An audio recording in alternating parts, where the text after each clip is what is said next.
Hello, everyone. Welcome to DCEU Mania. It is day 3, and I'm Captain Logan. We've got a big panel tonight for Suicide Squad. We're going to do Wonder Woman a little bit later on a separate stream, and we're not all going to be there for that. But the 5 of us doing Suicide Squad tonight are as follows. It's me, Captain Logan, and next to me, my son, Jason. And then we've got Robert Wild. Hello. We've got my usual co-host, Austin. BT. And we also have tonight special guest Konnor Nielsen, who we have not had on anything in a few months. Konnor, it's good to see you again, buddy. Thanks for joining us for this nonsense. Hey, likewise, I'm happy to be here. We have been threatening, you and I, to do a Suicide Squad commentary since I first visited you in early 2020. I forgot all about that. I'm glad you reminded me of that, because I reached out to Konnor at the start of the week, and I was like, oh crap, I forgot to invite Konnor to one of these. I was like, come in for any of them that you want to. And he's like, oh, we were going to do Suicide Squad. I was like, oh, that's right. So Konnor, you're also welcome eventually on the actual Rewind commentary for that too, if you really want to show up for that. But tonight will be the laid-back, of course, Mania commentary.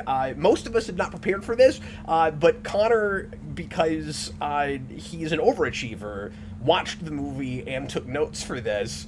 So Connor's going to have probably more to say about this than the rest of us right now. And Jason, by contrast, has never seen it and knows very little about it at all. I know, like, nothing about it. And I was really excited to have Jason here to see his initial reaction. I think my big question, But he's a big fan of the Suicide Squad. Yeah. Which I've only seen once, so hopefully I can get on that commentary. Yeah. I don't know if you have a double feature that night. I think we do, actually. It is. It's that and Black Adam. It's the best double feature of this Oh, entire no. event. But it's the first of the can't two. wait. So Okay, so hopefully I can. you can still come for just that one if you want to. If it's too late, I shall try. Get into the rest of But it. my big question that hopefully I will have answered by the end of this movie is, by the end of this stream, is this the better Will Smith superhero movie? Let's see. Oh, that's awesome. So he wants to know, between this and Hancock, what is the better? I can't answer that for you. I think you'll have to decide for yourself. Let's see. I don't know how you'll land on that. Hope all your guys' necks are okay from the whiplash of going from the Suicide Squad to Black Adam. That's going to be nuts. The hierarchy will shift that night. You turned into Louis Tully there for a second. Like, the hierarchy will shift that night, I can tell you. I think Black I Adam almost should ended be with that spelled always. and then dropped it. You should have done it. You also should have had a colander on your head. I'm sorry, what, Robert? I think Black Adam should have the biggest panel of all of these. That needs to be an epic event. Well, and I'd love to get 6 or 7 on for Justice League, just for the obvious number. But that's not gonna happen. We gotta or for the Snyder Cut. We gotta talk about, like, we're gonna bring 7 in, and then it turns out to only be 6. Yeah. Somebody Somebody's to come in at the very end. somebody Yeah. doesn't For show the up. last 5 Who minutes. like we just killed off yesterday. Well, anyway, let's go ahead and get started. We're real late. Apologies for that. I don't mean to keep being late on these. It wasn't my fault this time, but I'm not blaming anybody. We just had, Konnor was late with traffic. Robert was having Discord issues because Discord sucks. I mean, we rely on it. I guess I appreciate Discord, but it does suck much of the time with video anyway. There's a lot of things I like about Discord, but I never thought in a million years, Konnor, I would say I miss Skype, but I miss Skype. You know, I haven't recorded a podcast with the Comics Kid 2099 in a long time, but I was just thinking, like, if we ever did another one, we used to do all this on Skype. What are we gonna do? Like, I miss Skype. Yeah, there aren't free alternatives anymore.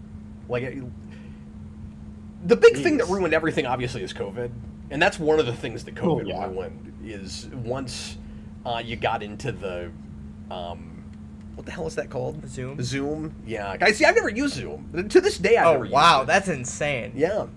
I'm not paying for that. Zoom, like... I've never had to pay for this before. Why would I do it now?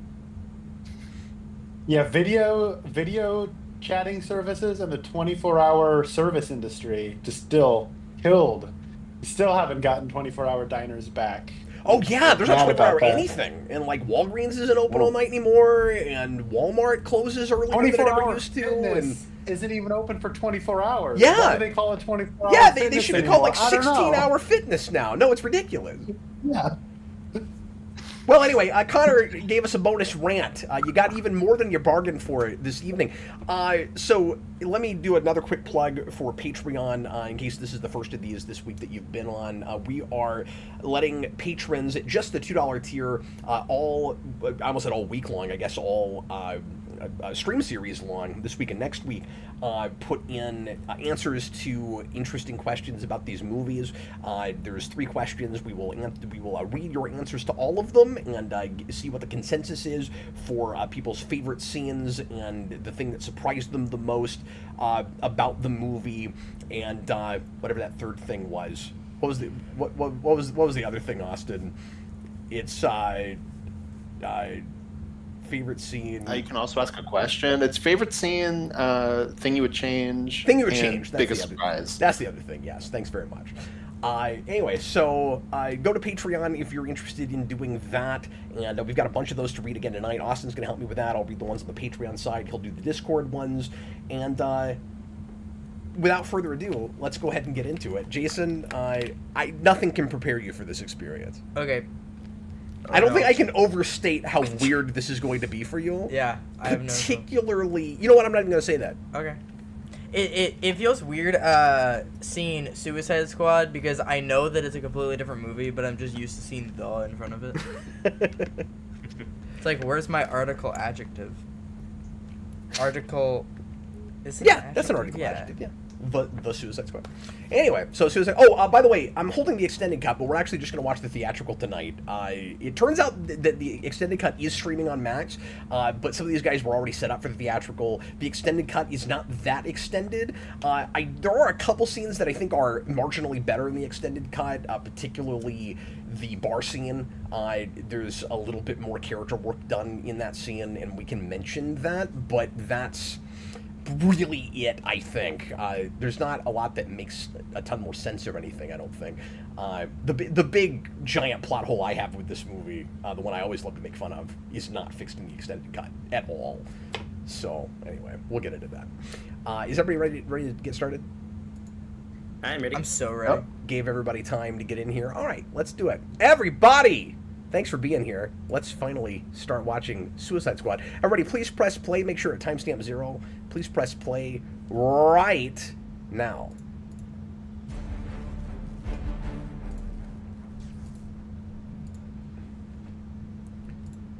The last 2 nights have been like, is there sound on this? There's like very little music. This one lets you know right away. Right away.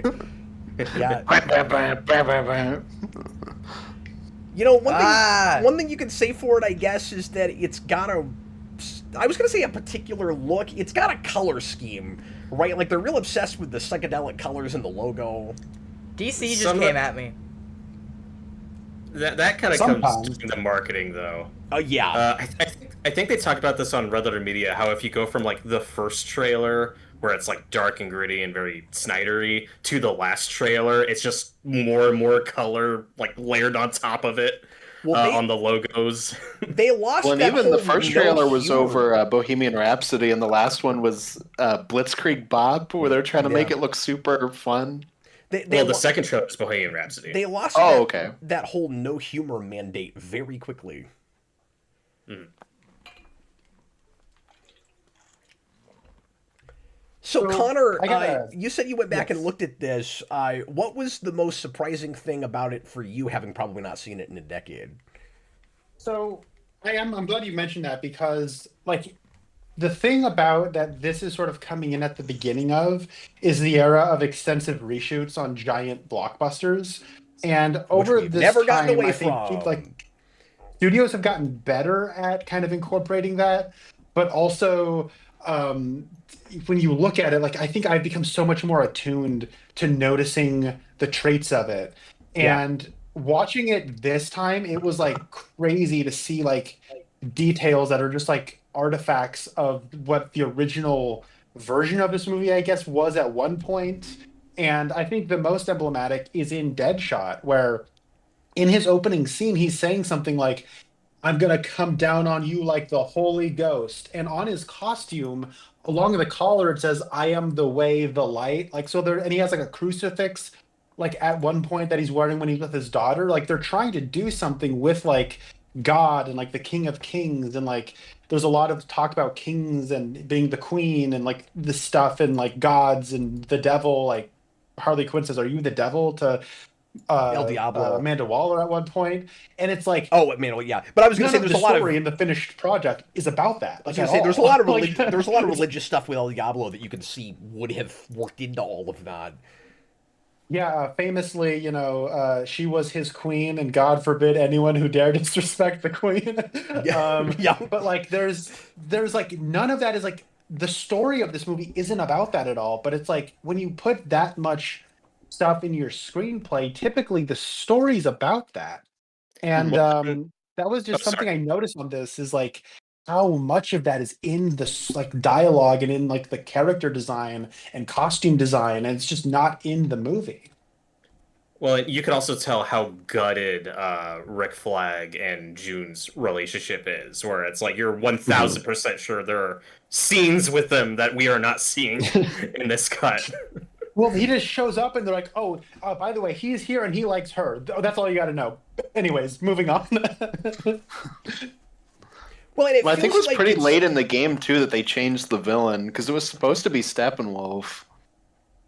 Interesting. And doesn't it feel like it's edited by somebody that wasn't there for any of the production at all? Like it almost feels like a fan edit of a thing you've never seen. Oh, so I think it might have been the Bohemian Rhapsody trailer. It's the team who edited. I at least the story I've heard is that the team who edited that trailer that blew up and was super popular be hired to edit the final cut of this movie. Right, and that's well documented at this point, which is crazy. I mean, the editing of this movie is the stuff of legend. Like, it is like a film school on how not to edit a movie. Like, it's amazing. Well, like what we just saw, like where they chose to put the title card is like, what? Like, and then like the color, like just the color timing where they'll like add psychedelic colors and then it immediately goes to this washed out kind of more drab, sickly color palette. It doesn't seem to match well. Like, it's so baffling at every turn. Austin, I wish by and obviously we don't have any good sense of continuity because we keep kind of resetting things with this universe. But by the time we get to Birds of Prey, which of course I notoriously can't stand, I kind of wish we were on like the 9th or 10th Black Canary. Because Amanda Waller has a line in the scene where she says, I've eaten a lot of canaries. It'd be really funny when you get to that movie and there's been like this long line of black canaries. This part's kind of weird. What? This scene It is turned into a directly YouTube adapted. video. Do you guys remember, like, post-Crisis, they had a book that was just the origin of characters, and like each issue was a different character? Is it Secret Files? I don't. Secret Origins. I think it was called Secret Origin. Origins, yeah. This is directly adapting the Secret Origin for the Suicide Squad book, which was just a pitch for what the Suicide Squad is, and it's just Amanda Waller at a dinner explaining who the Suicide Squad is.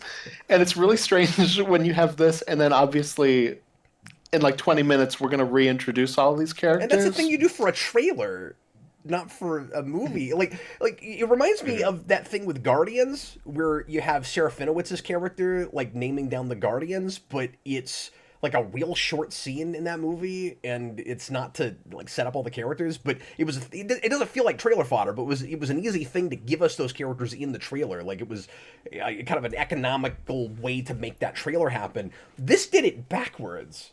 And of course, this is also ripping off Guardians real hard, and it seems like retroactively after they make it, even more so with the marketing and everything. I just feel like I should probably tack that on real quick because everybody will bring that up in the comments. Just how much this is chasing after the Guardian success. And remember, this is only 2 years after that. We've had 6 needle drops so far. It's insane. That's the worst thing. Yeah, isn't that so nuts, much Jason? music in this? It's exhausting. I'm already So you exhausted need to trying tell to me talk about this, and we just started. So you mean to tell me a theater or a trailer company edited it. I don't know if that's passing the vibe check, but okay. Konnor, It's a little hard to tell. You got to really look for it. Konnor, the And the strangest thing about difference- this for me in the theater was the double introduction business, where you open the movie with here's a main character, here's a main character, here's a main character, here's your title, and now we're gonna have Amanda Waller telling you who all these people are. Like, you one or the other. Right. Okay, so this is set I go after back and that forth first on it scene? 'cause- No, this is a flashback. This is where okay. you'll get Batman. yeah. I see. I Look like how your much hat, look how Will much Smith. younger like- Will Smith looks. Oh, I'm sorry. I like his hat though. I do like his hat. Yeah, that's one thing we might disagree. very I Pharrell. do. I do like how some of this movie looks. I like a lot of the production design and costumes and stuff. I mean, it's real hit or miss for me. But sometimes I think this movie looks okay. Well, No, I have that. And like I think like it is a decent production. Like, you know, if you look at the individual elements, like it's not like a bad version of what they're going for. I think what we're running into right now is sort of like WB said they wanted their DC universe to be a directors driven franchise, and we're immediately running into kind of the weird incongruous qualities here where you have Snyder's Batman running into a David Ayer character called the Joker, who's all tatted up and a thug kind of gangster hood guy. And those aesthetics don't really mesh super well. And that's, I think they're doing the best they can. I mean, this cost hundreds of millions of dollars, I would expect it to, but like, it's still like is jarring. And the more voices you start adding to that pot, the more hard it is to kind of piece those pieces together. Well, and people already And I felt think like, that scene could have worked with Batman fighting Deadshot and establishing his daughter. It's just the way that's edited. It's just so choppy. It's Now we're also in just this- so. It just doesn't land. It's so unintentionally funny when Batman drops down in front of Deadshot and his daughter, and he's like, "Look, Deadshot, I don't want to do this in front of your daughter." people already felt like I Batman think and Superman didn't exactly, and not everybody feels like this, but this is a comment that came up last night too that I didn't get to, so I'll mention it. But Konnor, to your point a minute ago, that in BVS, that those two Batman and Superman aesthetics don't necessarily mesh well great, even in that movie. And then you start, and then you start having like the Dark Knight Returns version of Batman with these other characters, and I mean he's not, you know, all over this movie or anything, but you're right, it is just a weird hodgepodge of things and styles, and then like the ways in which it still feels like it's trying to be in line with Snyder's vision is odd, and I don't know how much of that is editing or This directing. is a big scene. Yeah, this is a big scene I want to talk about where, while we can all agree that Jared Leto's Joker sucks, We can all agree with I that. can also tell this could have been a really creepy, like, slow scene, and it's just chopped up to nothing. Well, and you can tell that everything can with tell, like, Harley this was Quinn and supposed to Joker go much was like longer. a movie itself, right? Like where it's all. Yeah. It's hard to tell for sure, but I bet at one point a lot of that was supposed to be uninterrupted. Where maybe it would have even been like, I've never had this thought before. Couldn't this movie have opened like Man of Steel with Krypton, except it's Harley Quinn and Joker? You just get their backstory in like 10 or 15 minutes, and then you get to the Suicide Squad stuff? Oh. And it probably would have been better for that. Yeah, maybe. This is the worst scene in the movie. that we're looking It's at real now. bad. There's stuff Like, so I think the Super Freak, worst needle drop in the whole movie. I hate this movie, like characterization of Harley Quinn. Like, it's awful. It's like, bro, we got Margot Robbie. She's hot. Look how hot she is. You know, if Joker had a girlfriend, she'd be hot. Look how hot. So I was like, oh my god, it's so How did embarrassing. they not cast Dennis Rodman for this guy? So if that's the worst needle drop, I'm just gonna throw out the best needle drop is when the Eminem song "Without Me" starts blasting just for Harley taking her top off, and it immediately stops. It plays for like 20 seconds. Like, so I remember when this movie kind of tied to a very special point in my life. I was 21, like just about to be 21 when it came out. I was working at a movie theater. I saw 180 movies in the year of 2016. Oh my God, the Mr. J and the Put just Yeah. God, Yeah. it's so awful. Stop. Oh, it's good. But like I remember Jared Leto's Joker. I walked out of the movie like he was awful in this. And for the like a week or two, people were like, he's not in it enough. Like, I don't know if I'm like, no, he's in a lot of this movie, and he's like the worst thing about it.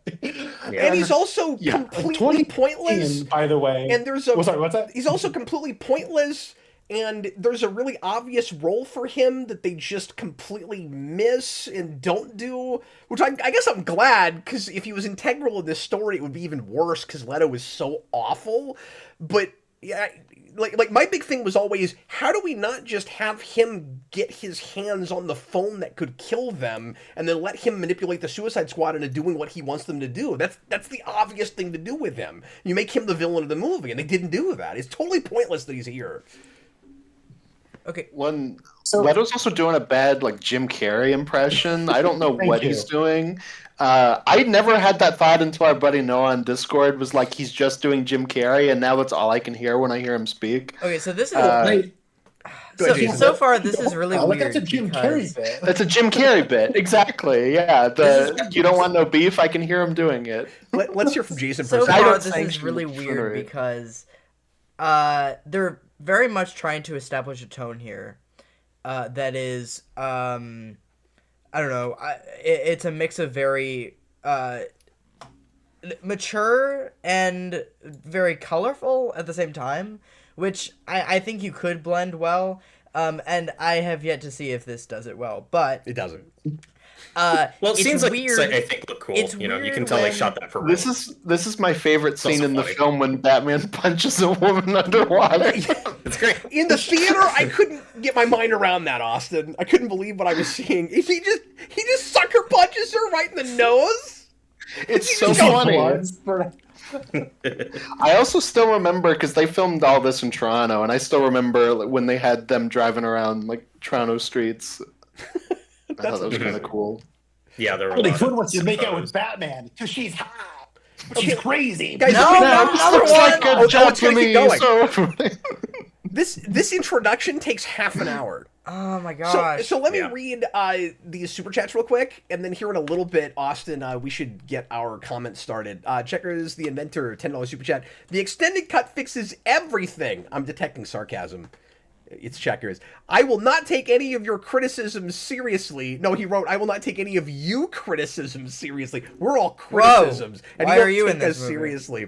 I was embarrassingly positive of this movie in 2016, mostly because I was rooting hard for DC to be good. Well, I will say, in your defense, that I did walk out of this movie saying that was terrible, and yet I think it might be the best of these so far.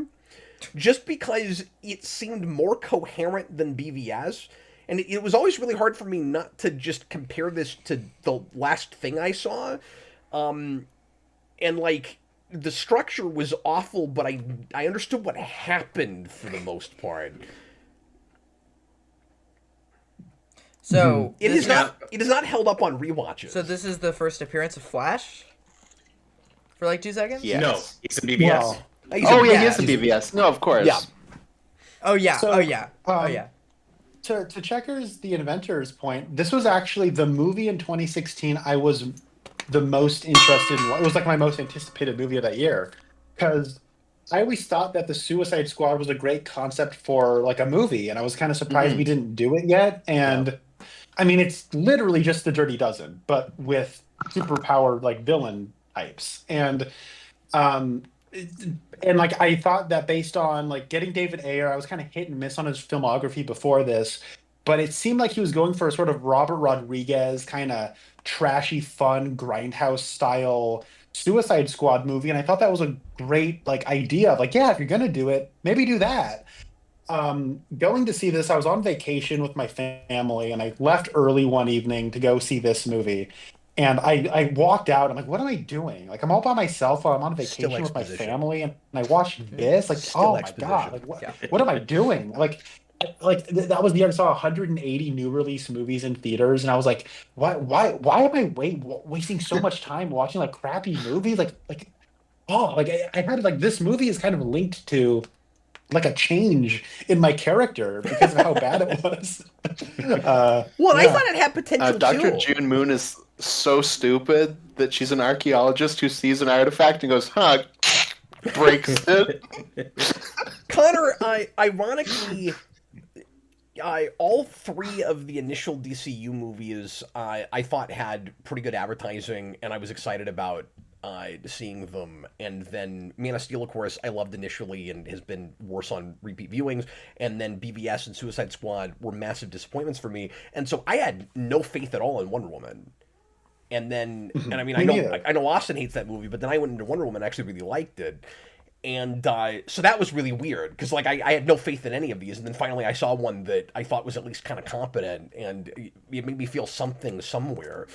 And then after that, I just never trusted anything. No, I mean that's the one thing you got to give the DCEU. It kept us on our toes the whole time, you know.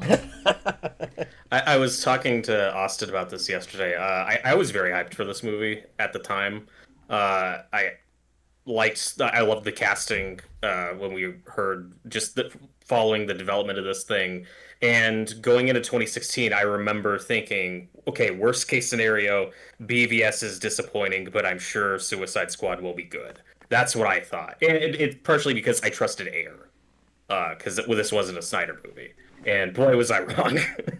This was a huge letdown for me. I did not, on first viewing, think this was my favorite of these so far. I much preferred Man of Steel. Like this I was, didn't say BVS was favorite. disappointing. I said I This thought it might angered technically me. be the best of them, but it's not like I wanted to watch it over I have a Man of question Steel. for you. Yeah.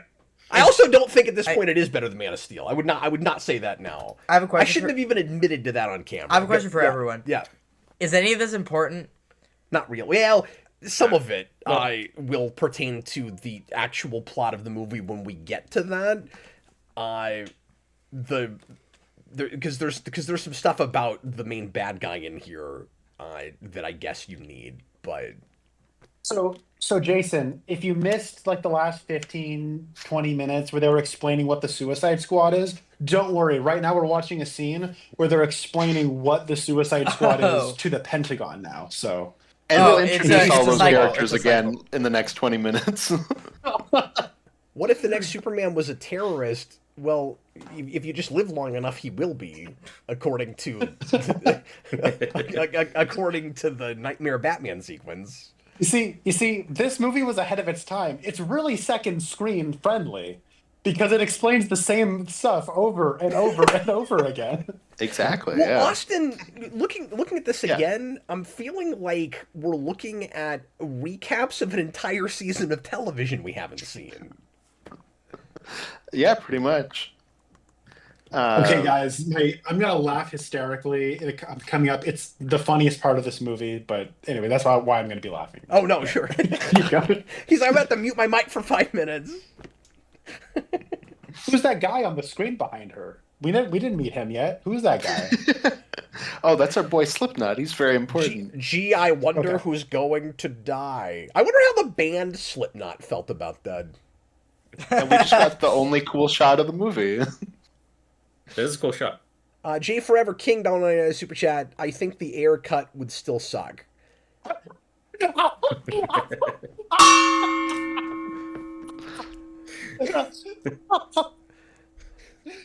In the extended cut, she goes Dios míos, and then she like pulls out a rosary.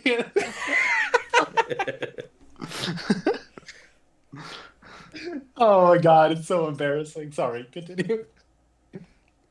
Oh no, you're good. Yeah, this is. I don't know. It's crazy to think there is a more lackluster villain than Steppenwolf in the DCEU, but you got it here. Oh, we got a lot of bad ones. Yeah. We Yeah, got a lot of Ares that. next time, too. When Enchantress is so weird, because that's like a long building villain in the comics, and we like completely wasted that. It is kind of like doing X-Men and your first villain is Dark Phoenix. Austin, I I don't like know why Ares you would start fine with that. until we find out he's Ares. You like Ares until he actually shows up and is on screen? Yes, that's what I'm saying. Bob the Hun, $5 super chat. Is it true the script was written in 2 weeks, or is that a myth? That's a story that has gotten really popular the last few years. I've never heard that. Oh, I think it was written in like a crazy short amount of time. Well, you can see Or it's very it was 2 cookie weeks. cutter. It's real video game plot, right? I've heard it was 6 weeks. I want to put a pin in that. That's still damn because short. Yeah. It's very short, but like the scene where Deadshot is like shooting all the guns. Someone remind me to talk about that because that scene is that's where I was thinking about that pretty hard. Professor absolutely. Zoom, anyone who thinks the Air cut would suck never saw an Air film. Probably never saw an Air film. He's a very talented director. But Austin and I've been talking about a lot.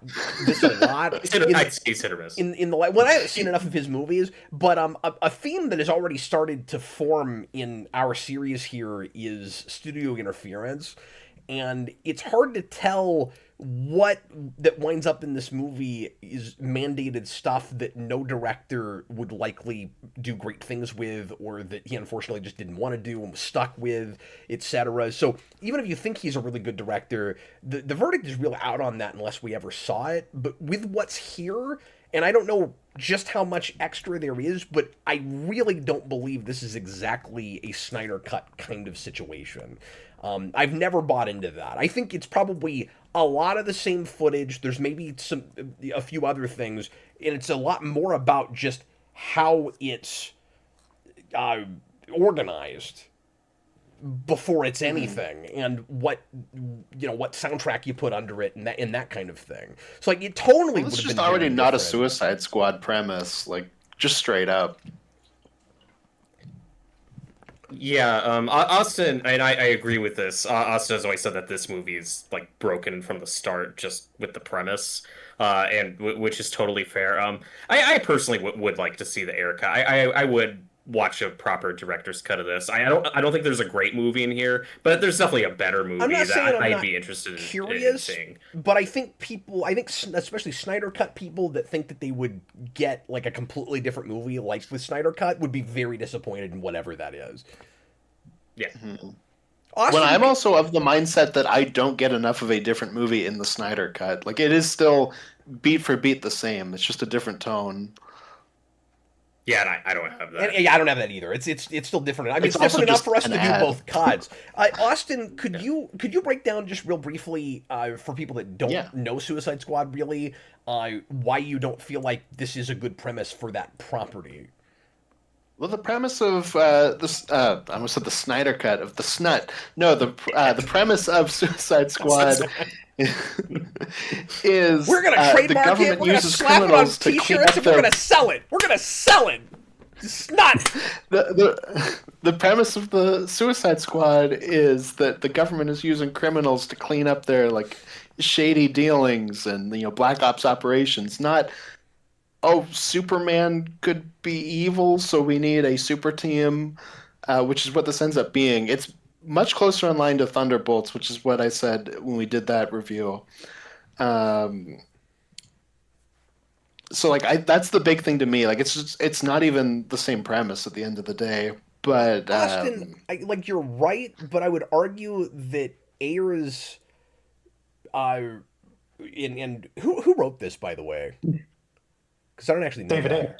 Ayer. Ayer wrote it. Okay. Ayer wrote it. Jeff Johns wrote the reshoots. I think he's on credit. I would imagine his rebuttal to that, Austin, would be that the whole like anti-Superman idea or like anti-metahuman idea is Waller's excuse to bring this team together in the first place, because ultimately she's just trying to clean her own mess up.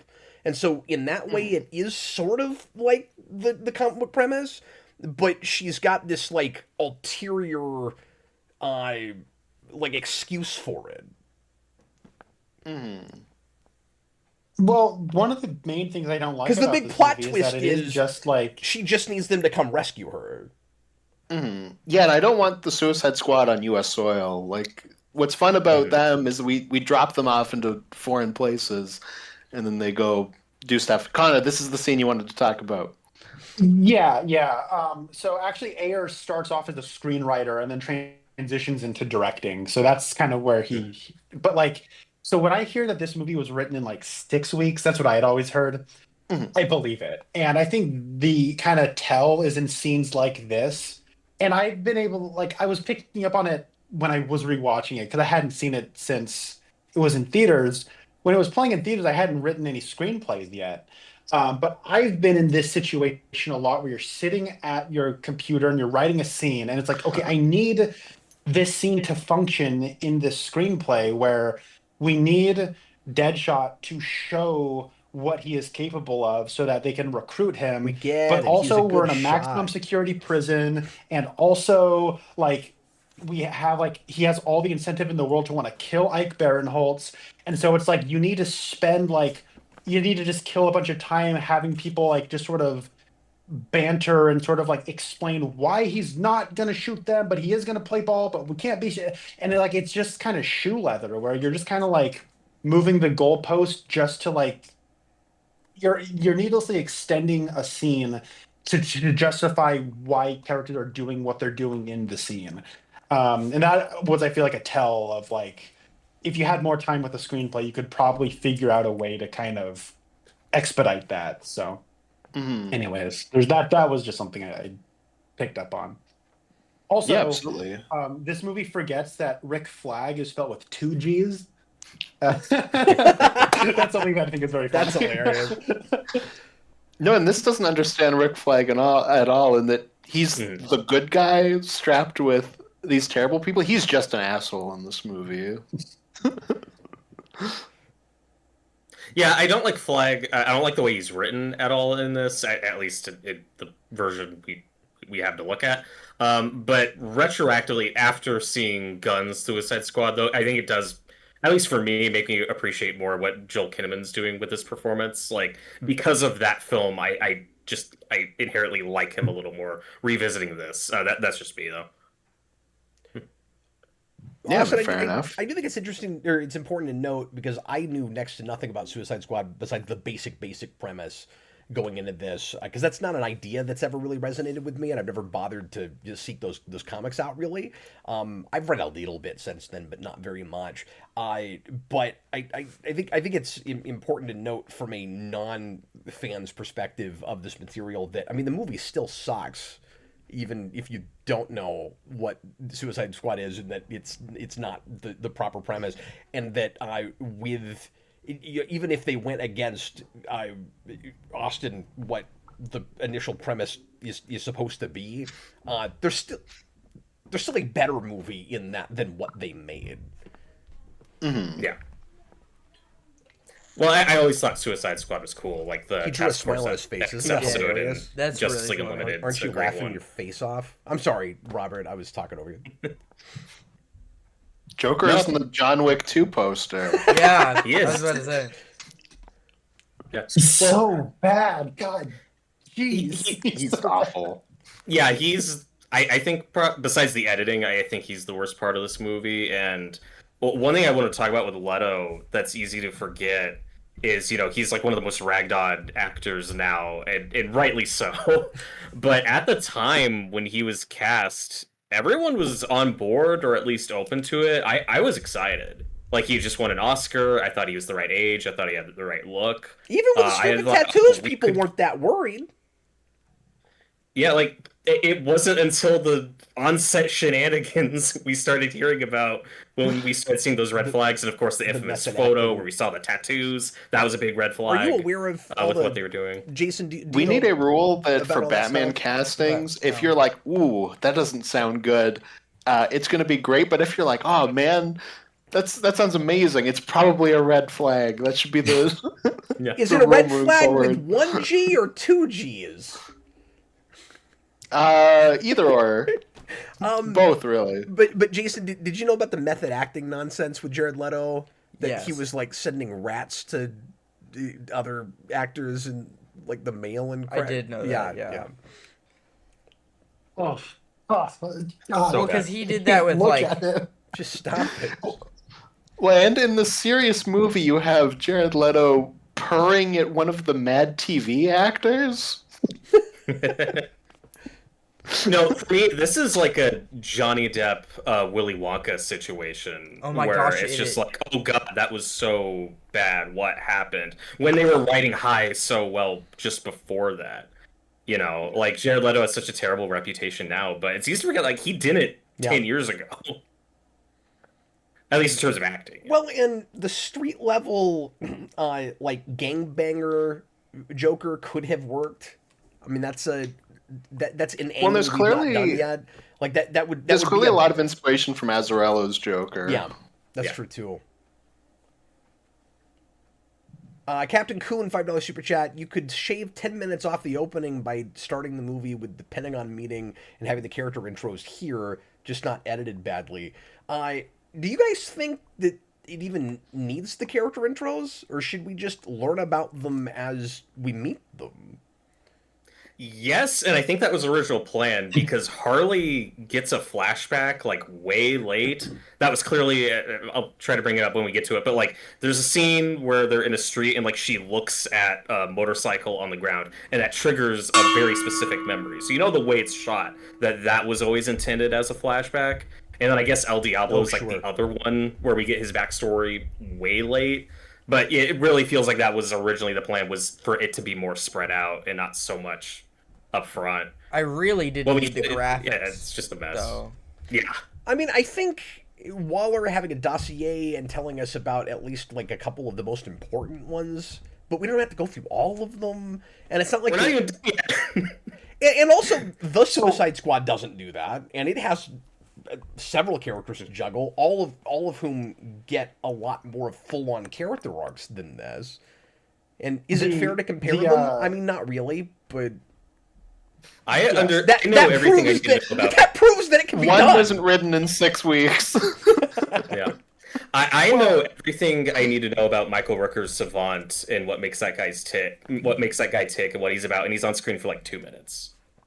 Like the structure of the Suicide Squad is, I think, its greatest strength. Like, it's a very elegantly structured and not conventionally structured superhero movie. Yeah, it is. By the way, for the folks playing at home, what we're looking at right now in a screenwriting term would be called the inciting incident, and it's happening at about 35 minutes. 34 minutes So. in, yeah.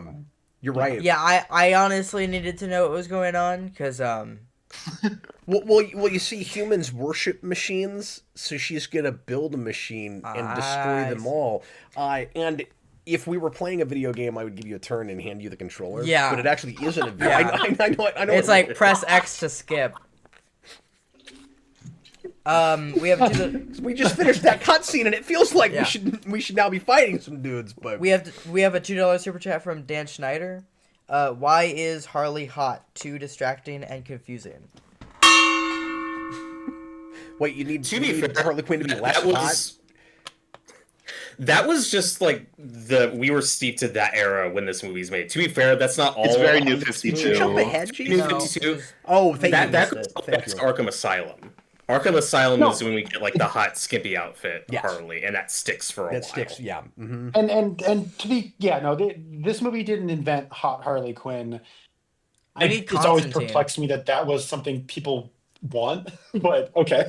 Apparently Tim does. Like, watch animated series, and it's like somebody was gonna making say- that show thinks she's hot, and I never got I it. want to say no, but I want to say skimpy, like street Harley Quinn, because Harley Quinn was always, I guess, depending on your interest, a potentially hot character, right? I mean, like that's. Sure. She was always wearing a catsuit. I mean, she was always intended to be a somewhat sexualized character.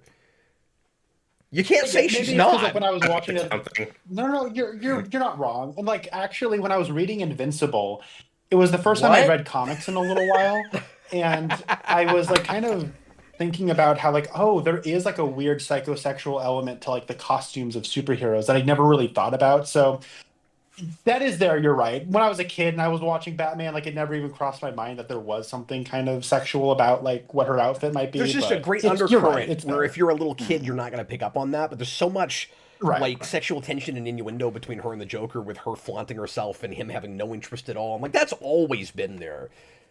You want to rev Yeah. up your Harley? No, growing up is learning that everyone involved with the DCAU is like a complete pervert. Yeah. Growing up is learning everyone in animation is a pervert. But to be Yeah, fair, good call, good call. But to be fair, like every or at least the main like young female villains in that show were all kind of sultry, right? Like Poison Ivy, Right, yeah. In Catwoman are both also that way. I mean, you have the trinity of the like hyper sexual, Sure. you know. I guess when I was a kid, I did pick up that like those characters were supposed to be seductresses. Thank you. And, like- Seductive was the word I was looking for. And to be like, I'm watching Batman, and around the time I'm watching James Bond, so I'm picking up on like those archetypes. I guess I never picked up on it with Harley, and maybe that's just more Right. telling of me. But I've always been like too sad to like be turned on by Harley because I'm like, she's like an abused woman. I don't want to fetishize that. It's awkward to me. This movie just gets that relationship so wrong. Yeah, that's one of my and to main be clear, issues like with it. this whole like padded face, like kind of trailer trash, kind of like seductress type is not my thing. And No. so like when it's Margot Robbie, like I'm like okay, Like she's Sherry Moon Zombie. Yeah. Like that. Like That should not be the thing you're looking at. Well, I keep talking about That should how, not be the inspiration. Yeah, I keep talking about how counterintuitive this whole thing is. With the DCU with the first two, and then you have a Superman that I have a hard time relating to, and I can't decide what his values are. And then you kill him, and immediately, retroactively, we're acting like he was clearly the most altruistic person who ever lived. And the very next thing you're gonna make, when everybody is when a lot of people anyway are saying your movies seem a little like cynical and overly dark for the DC iconic, like superheroes. The very next thing you're gonna do is Suicide Squad. Like just everything about it is really counterintuitive. And I'm with Konnor. It's a cool idea for an isolated movie, but you're trying to build your shared universe, and you're making. I guess the point I'm making is this is supposed to be like, these aren't your father's superheroes. And I'm like, neither were the first two movies you made. It's very strange to make such a big deal out of anti-heroes when arguably, depending on who you talk to, that's all we've had so far. Someone had like a Batman TAS mask. Yes. yeah. Oh, by the way, One of them, Slender Man. this movie has so many weird lines that have become inside jokes for my brother and friends and I. That one where he goes, "Need," that one for whatever. Like I forgot where that even came from. I'm like, oh, it came from this. Oh, okay. Killer Moth returns $2 super chat. The most disappointing film in the Snutterverse.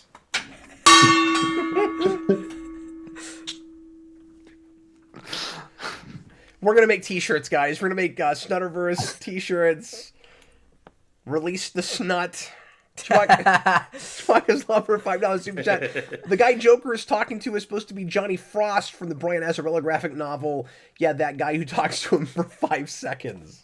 Yeah, I was going to mention that, but we were kind of talking over that scene, so I was like, it's not a big deal. But you can tell that that's very much an inspiration on at least the foundation of this. And this is, I remember in the theater, this is when the movie really went off the rails for me, where the CGI in the scene is so terrible. I was like, Yeah. oh my god, what Also, am I this looking design at? just Well, the sucks. Enchantress dancing while building a machine is maybe the funniest thing in the entire So Snutterverse.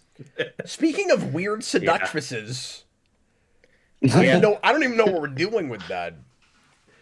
So when I watch a movie, like I'm never like I just kind of let it wash over me, and usually there's a point where I'm like, okay, I'm enjoying this, or I'm not really digging this, and that point is always kind of different.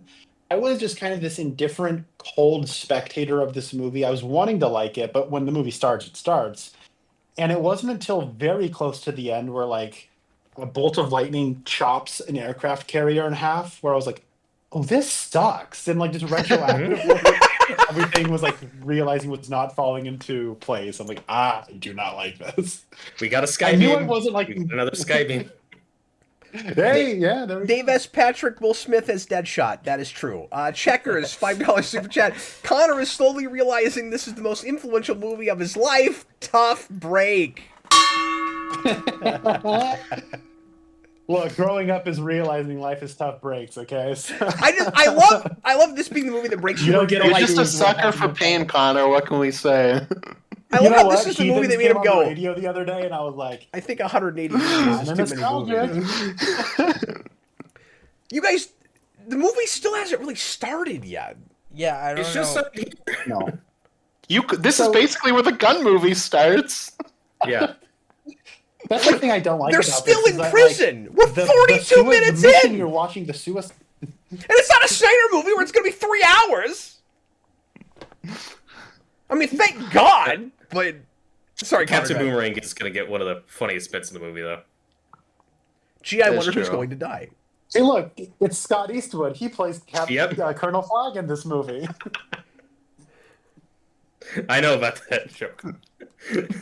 That's beautiful. I don't know what he's talking about.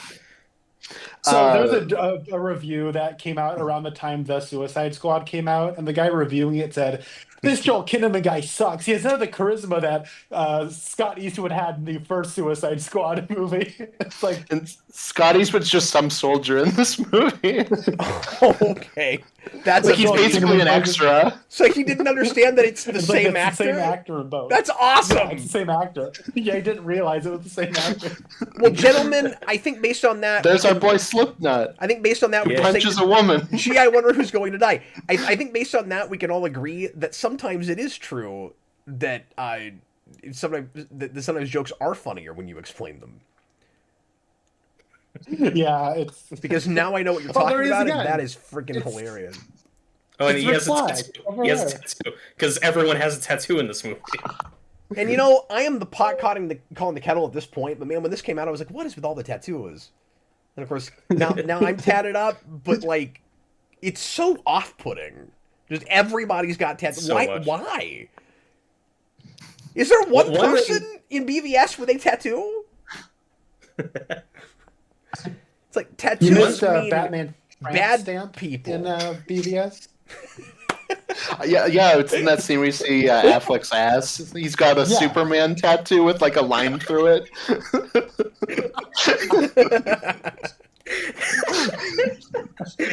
That is a date on it. The date of the Metropolis attack. And the amount of people killed. Oh, here we go. Here's the Eminem drop for no reason. Yeah. It's my favorite. So God. Eminem's here now. Yeah. Jason, I should have asked you to count the needle drops as we Oh yeah, I went. should have. How many do you There's been like wager 10. we've had I by think now? 7. At least. Well, that's something I would have talked about earlier. That's just such a night and day difference between this and the gun movies, just how they use music. Yeah. Well, Where- doesn't the song basically end with a record scratch where Harley looks think around so. and is like, "What? Why are you guys objectifying me?" Yeah, because every scene feels like a trailer for the movie you're watching. Yeah, but they're all obvious classic hit songs that could be anything, you know. In Guns movie, they're very specific choices, a lot of deep cuts, a lot of songs I had never heard before. And there's not too many of them, Yeah. and that movie has an actual score. Mhm. And it's inventive. I mean, most of the songs in that movie are more obscure than the songs in at least the first 2 Guardians movies. Yeah. But even with stuff you've heard of, it's just more appropriate with the gun movie. Bob Hunt $10 super chat. I always thought Ghetto Joker in this was supposed to be the classic gangster Joker we knew from animated series in '89, made a modern gangster. That's kind of the point I was starting to make earlier. We replaced his trench coat and hat with piercings and tattoos. I like some of his outfits in this. I'll say that. I don't like the tattoos, but I think he has some cool outfits in this. I can roll with the modern gangster idea. Yeah, I can too. I'm with it. I'm not against that idea. Like, I don't think it's a terribly designed character either. Like, I don't mind the tattoos. I like that like snakeskin jacket he has. That's like kind of like bright purple with like the chain that we just saw in like the last It's scene. very he like was in. Cobra Like, Commander, yeah. Well, yeah, I'll like also say, I'm not against. Like, I would any like of this it in more concept. if we got more movies with him, and every movie he had kind of a different look, where he was doing a different thing based on what's happening in the movie. Like, I think that could be really cool. Where we do, Yeah, no, I agree. We do I the agree. That would gangster be- thing here, but then he just keeps thematically reinventing himself for whatever the story is. What are you guys laughing at? Sorry, I can't see the Behold the Voice of God shot the same anymore. I'm sorry. No, I'm sorry. I That's just don't been know what you're memed a talking lot. about. It's very goofy when he just pulls up her on Skype. Yeah, she looks like she's like Discord quality. Yeah, as we've established, Discord sucks. And especially because he's like, behold the voice of God, and she pops up and she's just like still for like 3 seconds. Yeah. That's not a voice. It's also Squad. funny like how stern he looks. He's like, here you go. With his cool sunglasses. That's But the like, name of no, the to your movie. to your point though. Some kind of Cap, Suicide Squad. that kind Say of that idea- again. Say that again. Sorry, Connor, go ahead. Scene. No, we have to watch And that this was scene. just the year before this. Yeah, We're yeah. introducing more characters, guys. We're 47 minutes in. I don't need more characters. What is? Yeah, we didn't get a dossier on her. Mm-mm. And then she's Guys, got to this is go on about the Katana, okay? soul of whoever in her sword and all that crap. Sorry, go ahead, Connor. No, I'm relishing Katana right now. Okay. I also quote like because every detail we get about her is just Rick Flag being like, "Look, this is something about her." And you're like, how do you Yeah, know any but- of this? My headcanon is he's making it up. He's just saying nonsense. Just like But mowing but the lawn. I always loop put it together where I'm like, "This is Katana. She's got my back. This is Katana. Her sword steals people's souls. This is Katana. Her husband's in the sword too." Oh my god, it's great. Like, one of my favorite things is Rasco's impression of that. Like, she can cut you up in one wait. stroke, just like mowing the lawn. Wait, I remember that from the spoiler Wait, cast. they just stole a needle drop from Guardians. But it's okay, Jason, because it was only in the trailer. So No, And that that That's movie true. came out. a That's not year true. after this. no Spirit that is song is in why. that movie. That song is in that first movie. I'm pretty sure it is. is it? Yeah. Is Oh it? yeah, I think it it's is. just in the. I think it's just in the trailer. No, because it's also Oh, the It's on the soundtrack. It's on the soundtrack, but soundtrack. It is on the It is on the soundtrack, but soundtrack. both 1 and 2 have a song that's only in the trailer that on their right? soundtracks. I thought it was I- in the. I I thought it was watched in it the recently, and I was pretty sure it was. I thought it was in like a Milano flight scene. I'll have to go back and Yeah, watch. that's what I thought. Austin, I'm sorry for fighting on this because you know those movies better than me. I would bet you about $20 on this. I'm pretty sure it's in there. I could be wrong. I'm pretty sure it was only in the trailer. Should we take a snut bet? Yeah, no. Robert. How many snut coins are Yeah, you no, betting on he this? is right. Oh, is he right? I'm glad he didn't take the snut bet. Thank God. So, Robert, I thought they were talking Yeah. about My Sweet Lord by George Harrison and not Spirit in the Sky for like Oh. 2 minutes. Okay, sorry. Well, okay, Guys, to guys. Austin's point, I remembered. Okay, Fox on the Run was in the trailer for 2, but it's not in the movie. I got What I it gotta was. I gotta Okay. stop everybody for yeah, a like I second said, both the first 2 have that. because this is my big question with this movie that I've always had. Can anybody explain it? What shot down the helicopter? It was it was the brother. It was the bad guys. So the helicopter Yeah. goes down.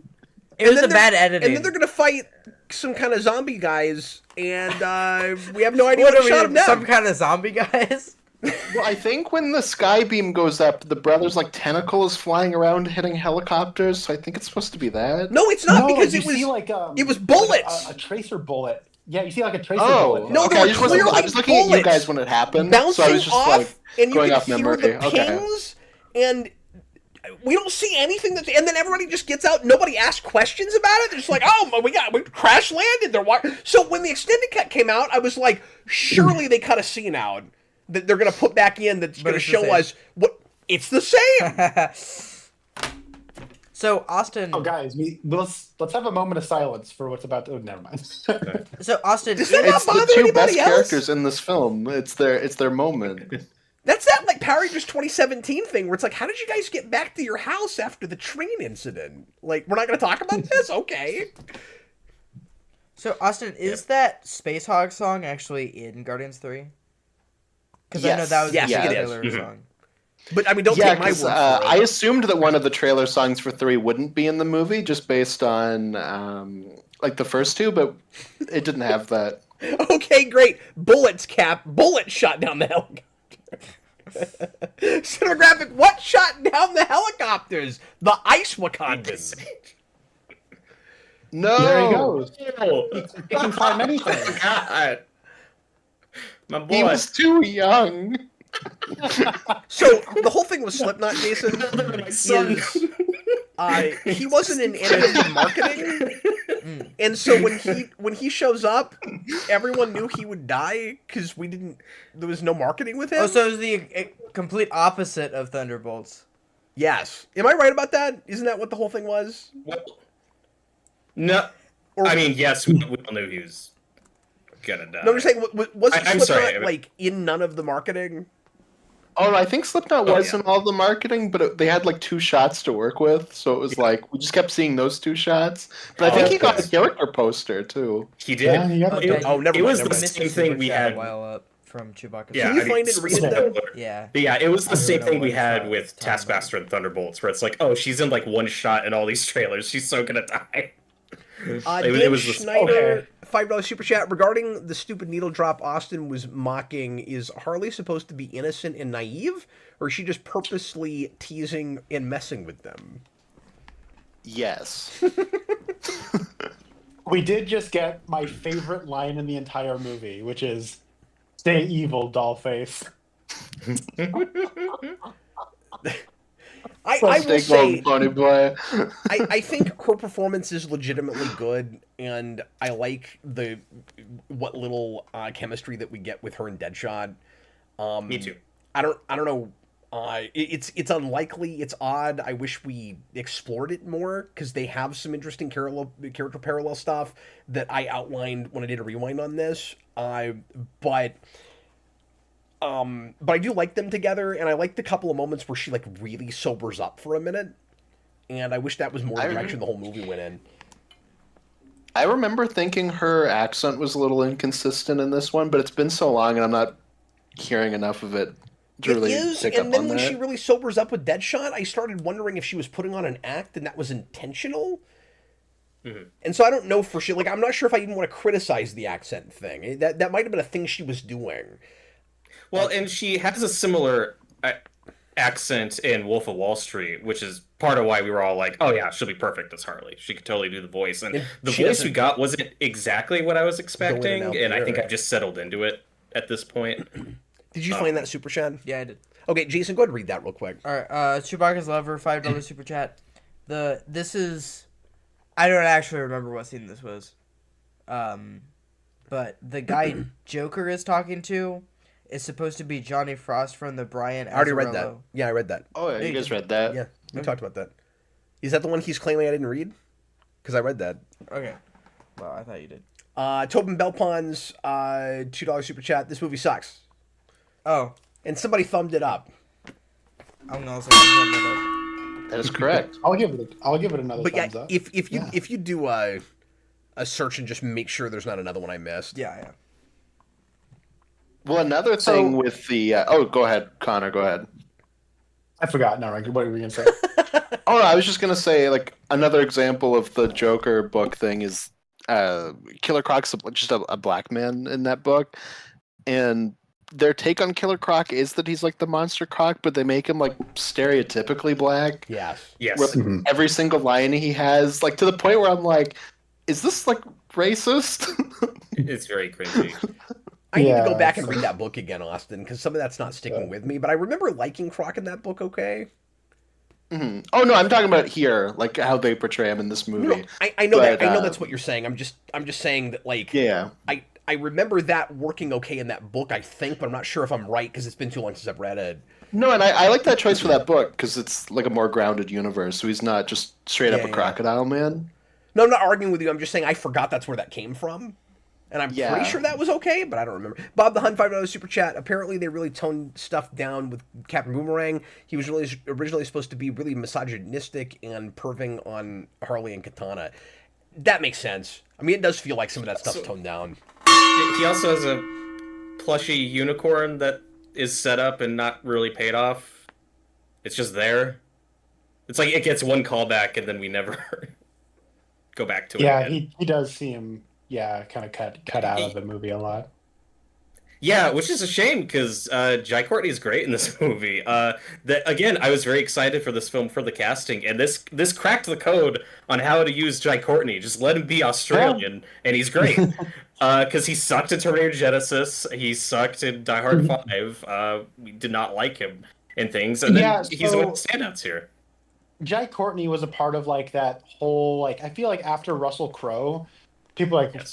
go to Australia, find another Russell Crowe. They tried Sam Worthington, that didn't Yep. really work out, and they're like, okay, try this Jai Courtney guy, and then he's doing his best, Russell Crowe impression, and it didn't really work out. Then he found work as a character actor, and he's much better doing that, I think. Yeah. Absolutely. No, and he's genuinely my favorite character in this because he's just Captain Boomerang, and I'm down I with mean, that. writer, I think If this we all, movie were I think we all like understand weren't that he has a written in fetish 6 for weeks, unicorns. in that part where Rick Flag is being carried away, and Harley goes over and saves him, instead of just yelling "shut up" when he says thanks, she would be like, "I thought Katana had your back." Actual banter.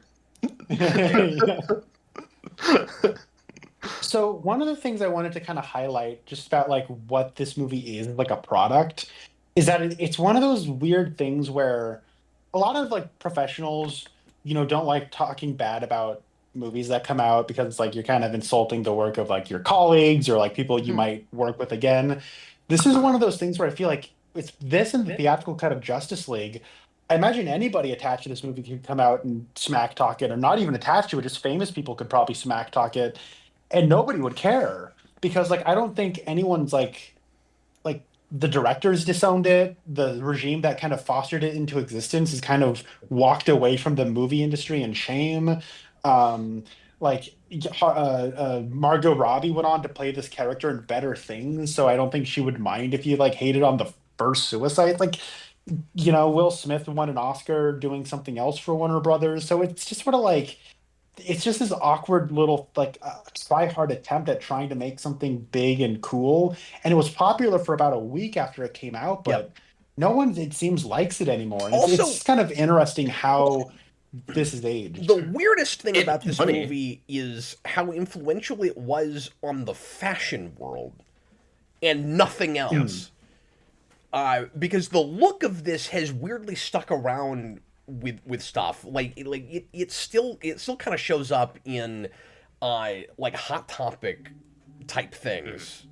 But the actual movie, you're right, people don't like. It's really like the Harley Quinn look, and even some of the stuff with the Joker tattoos and stuff. It's stuck around with Halloween costumes, and like people still cosplay it. Like it's still there, but nobody actually likes. This was like the Hot Topic movie of the year. Yeah, but people don't know the material. Also, I got to argue with one thing Konnor said when he said that Margot Robbie went on to play this character in better things. She went on to play this character in A Better Thing. And that's I'll table that. I'll table that for now. I will say better things because Birds of Prey is a better movie overall than Where's this my movie eject is. button? Where Yes. is my? It's subjective, Cap. Look in your soul. You know it to be true. Yeah, but I'm It's not going to definitely a admit better it. I'm not going to editing admit it on camera though. That's Hey, look, it's the Watchmen Yeah. symbol. look. I'm trying It to is keep the It shtick is. alive. Okay, somebody needs to just get some ketchup at Yeah. the top of that smiley face Or some real blood. Sure. Although, thank God this film does not have a scene where Harley Quinn is like genuinely aroused by an egg sandwich, so I can give that to this film. But Connor, to what you were saying a minute ago, I mean, this was a weird anomaly where it did make a lot of money. Like the marketing No. worked, people saw it, and you know what? Like It I don't had know, a There's drop an off. Ostrander building. It wasn't the BBS Oh, cool. drop off, but it did have a drop off. yeah, but also just speaking like for general audiences, not like comic book people, not people in our circles. I think most people who saw this enjoyed it fine, had a good time, and then went on with their lives and never thought about this or watched it again. That's how like- most people reacted to it. No, I remember, like, look, I've got my issues with the, film YouTube community, but like when this movie came out, like for the first week or two, I remember general audiences responded positively to it. Yeah. Then they saw it again, and a lot of like everyone I know who's seen it twice did not like it the second time. But like right out of the gate, Film YouTube was like, "We need to tear this thing apart," and I was like, "Thank you guys." Well, and I was baffled We from might the not agree on a start. lot, but And again, to reiterate, I didn't walk into this expecting not to like it or wanting to not like it, obviously. And from the get-go, I was disappointed. Where I was like, I kept hoping it would turn around, obviously. But again, it was all in structure and editing, where I'm just going, why am I still being introduced to these characters 45 minutes in? And there were just weird, embarrassing things like Konnor, that weird flashback that we get with the famous Harley and Joker cover, where they're just standing in a black void, and it's the traditional Harley Quinn suit, just so we can get that in there somewhere. Like, that looks like cosplay, and it looks like they're doing like a photo op. It's very strange. It's like, what am I even looking at? Right? Is this in your head? Are you imagining this? Is this the Joker 2 musical? Like, what am I looking at right now? I'm very confident that was a reshoot. Clearly, When she pulls the classic suit out of like the suitcase when they're all dressing up, like it doesn't even look the same there as it looked in the scene you're talking about. I think that was just supposed to be the Easter egg, like, hey, look, there's the old suit, like the weird black void thing with her. And well, they Joker. shot that the day reshoot. it went into the movie theater. yeah, I don't know. The thing I'm curious about is like Jared Leto is on set for that. I don't know if Jared Leto was in any of the reshoots though. I mean, maybe he was. I don't know, but because like he was bleach blonde at that point, and like you need to get him in like all that makeup and get the hair green again and all that stuff, and like that same length. So I don't know what it was, but that also could have been a wig. But I need to look at that shot. No, you're right. That's a fair point. That's true. We need time to mail stuff out too. So it'd be hard for him to get back in that headspace. This movie is really edgy because Harley Quinn said the P word. Did you see that? And this is also clearly a movie that was supposed to be rated R, and it's very odd that it's not. So yeah, well, and it's weird because like we spent so long going, oh my god, get a move on, but now we're at like the boring part of the movie where it is just repetitive action scene after repetitive action scene where they're fighting putties. There's not a lot of good choreography here. Yeah. There's not a lot of like character building in the action. Connor, it's just kind of boring. But now that you've said that, it's a better Power Rangers movie than Power Rangers 2017. I'll say that. Maybe it is. These are better putties than that. That's where my standards are. It even, but I mean, it even has like a Mighty Morphin Power Rangers intro, like, with all the stats. Checkers $2 super chat. Scott Eastwood oozes charisma in this movie. He's such a good Rick Flag. I agree. I know he keeps showing up. I'm like, oh my god, Rick Flag! Like he's in this movie. Like it's amazing. That's Clint's boy. Well, I think from day one. I think from day one, the studio wants this to be a PG-13 movie. Like that's why we have them fighting zombie monster putties and not just people. And it's also important to know, and I don't blame Air for that, because while they're making this movie, Deadpool hasn't come out yet, and is a gigantic R-rated hit, and then DC goes, oh, like maybe we should try some R-rated stuff. So just in the era of when this was made, like I'm sure from day one, the studio was really pushing for this to be PG-13. Yeah, maybe so, but the script reads like an R-rated script. Like, just on language alone, it doesn't look like a thing that thinks it's going to get PG-13. Yeah, I don't know if I've ever had that. Yeah, I think that's just Air. Also, as much as we've harped on the editing, the one thing it doesn't have as bad as some other movies we've seen like this, and there's still plenty of bad here, this doesn't have as horrible ADR as like the Sony Marvel movies have. Oh. There's still bad ADR here, but not on Morbius Madam Web level. Why did Madam Web has ADR man as the villain? Exactly. Can I ask you guys a question? Why did Will Smith just call El Diablo Phil Jackson? I don't even understand that line. Yes. Maybe it makes sense in the Ayut. Like Phil Jackson, the '90s Bulls coach? Like, is that who he's referencing there? Why did he call him that? Wait, he was coaching him. El Diablo's not the coach. I don't. There was a. I know there was a reference to Phil Jackson earlier in the movie, but it wasn't to El Diablo. So okay, I missed that because we're talking over this. But It was a callback, but it wasn't good because he wasn't originally talking to that character when he said that. The one thing structurally I can give this over BVS is at least all the weird choices of where scenes are happening aren't things that might be happening simultaneously with the other scenes. They're at least flashbacks. This is my least favorite scene in the movie. It's like really disturbing to look at when they fall into the vat of horse semen. I don't like it. Would you live? Would you die for me? No. We need to make a bingo And board it's like oozing down his face. We Like, need to make a bingo board of stuff the record. Austin would not be saying were this the rewind. Why is he over commentary. there now? exactly. Well, this movie's weirdly sexual. Like Harley's shirt basically says "Daddy's little snut." Like we all know. Yeah, she is the smuttiest character in the DCEU, though. I'll agree. Austin, is that the joint tattoo you and Cap are gonna get at the end of this? The snut- movie? we're gonna get a Daddy's little snut tattoo? Yes, it is. I'm gonna get it right here, right across the chest. I'll get a tattoo with Austin, but it's not gonna say snot. I can guarantee you that. I'm not gonna do that. Jason, isn't this That's So, not how that works. this movie Why is needs there an red and adult. blue? disturbingly romantic? Because that's what it's supposed to be. Where did that come? Where did the red and blue paint come from? I don't know. That Well, Harley is red and blue, so it. yeah, but like that's just Came not out of how there. that works. Well, you could say, "Oh, look, it's cool and stylistic and comic booky," but it's also creepy. I don't care. But look, guys, Jared Leto's just not in this movie enough for you to have an opinion on him. Okay. Yeah. So Oh, No, I agree. I said let's That's give him a also- second shot.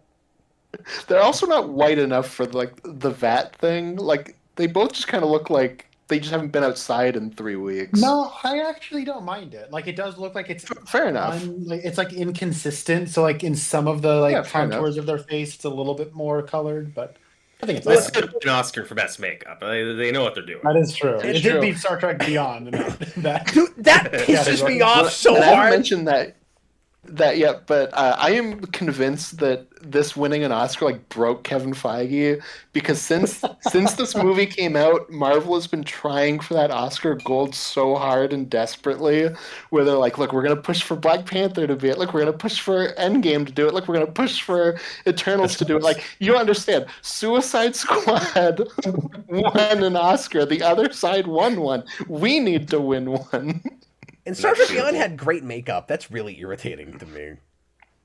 I think it's only because of Killer Croc, and Killer Croc does have good makeup, I Yeah. guess. I But like I think yeah, like I think he looks there's- good. But there's, regardless course, of the that, meme where, like, one- it's just really weird when the tatted up DC movie is the one that wins the Oscar for that. Like, it's so odd.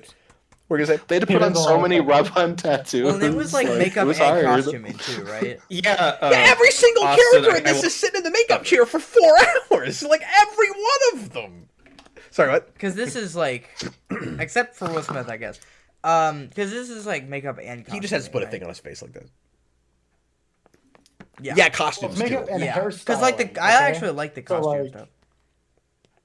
Look at Rick Let's make it Flagg's an luscious hairstyle. hair. I'll give him And I mean, costumes. look, Will Smith had to shave his head. So He like, has a beard. You got to like comb that, make it even. Yeah. I'd say it's Oscar worthy myself. Oh my god, this scene sucks. But what a plot It's twist, killing Konnor. everybody. It's like God. So Movie's Austin, awful. That was the worst line reading. what was it? What was That it? is just a mean lady. Yeah. Well, because Amanda Waller, obviously, we all know a big woman. They call her the Wall because of that.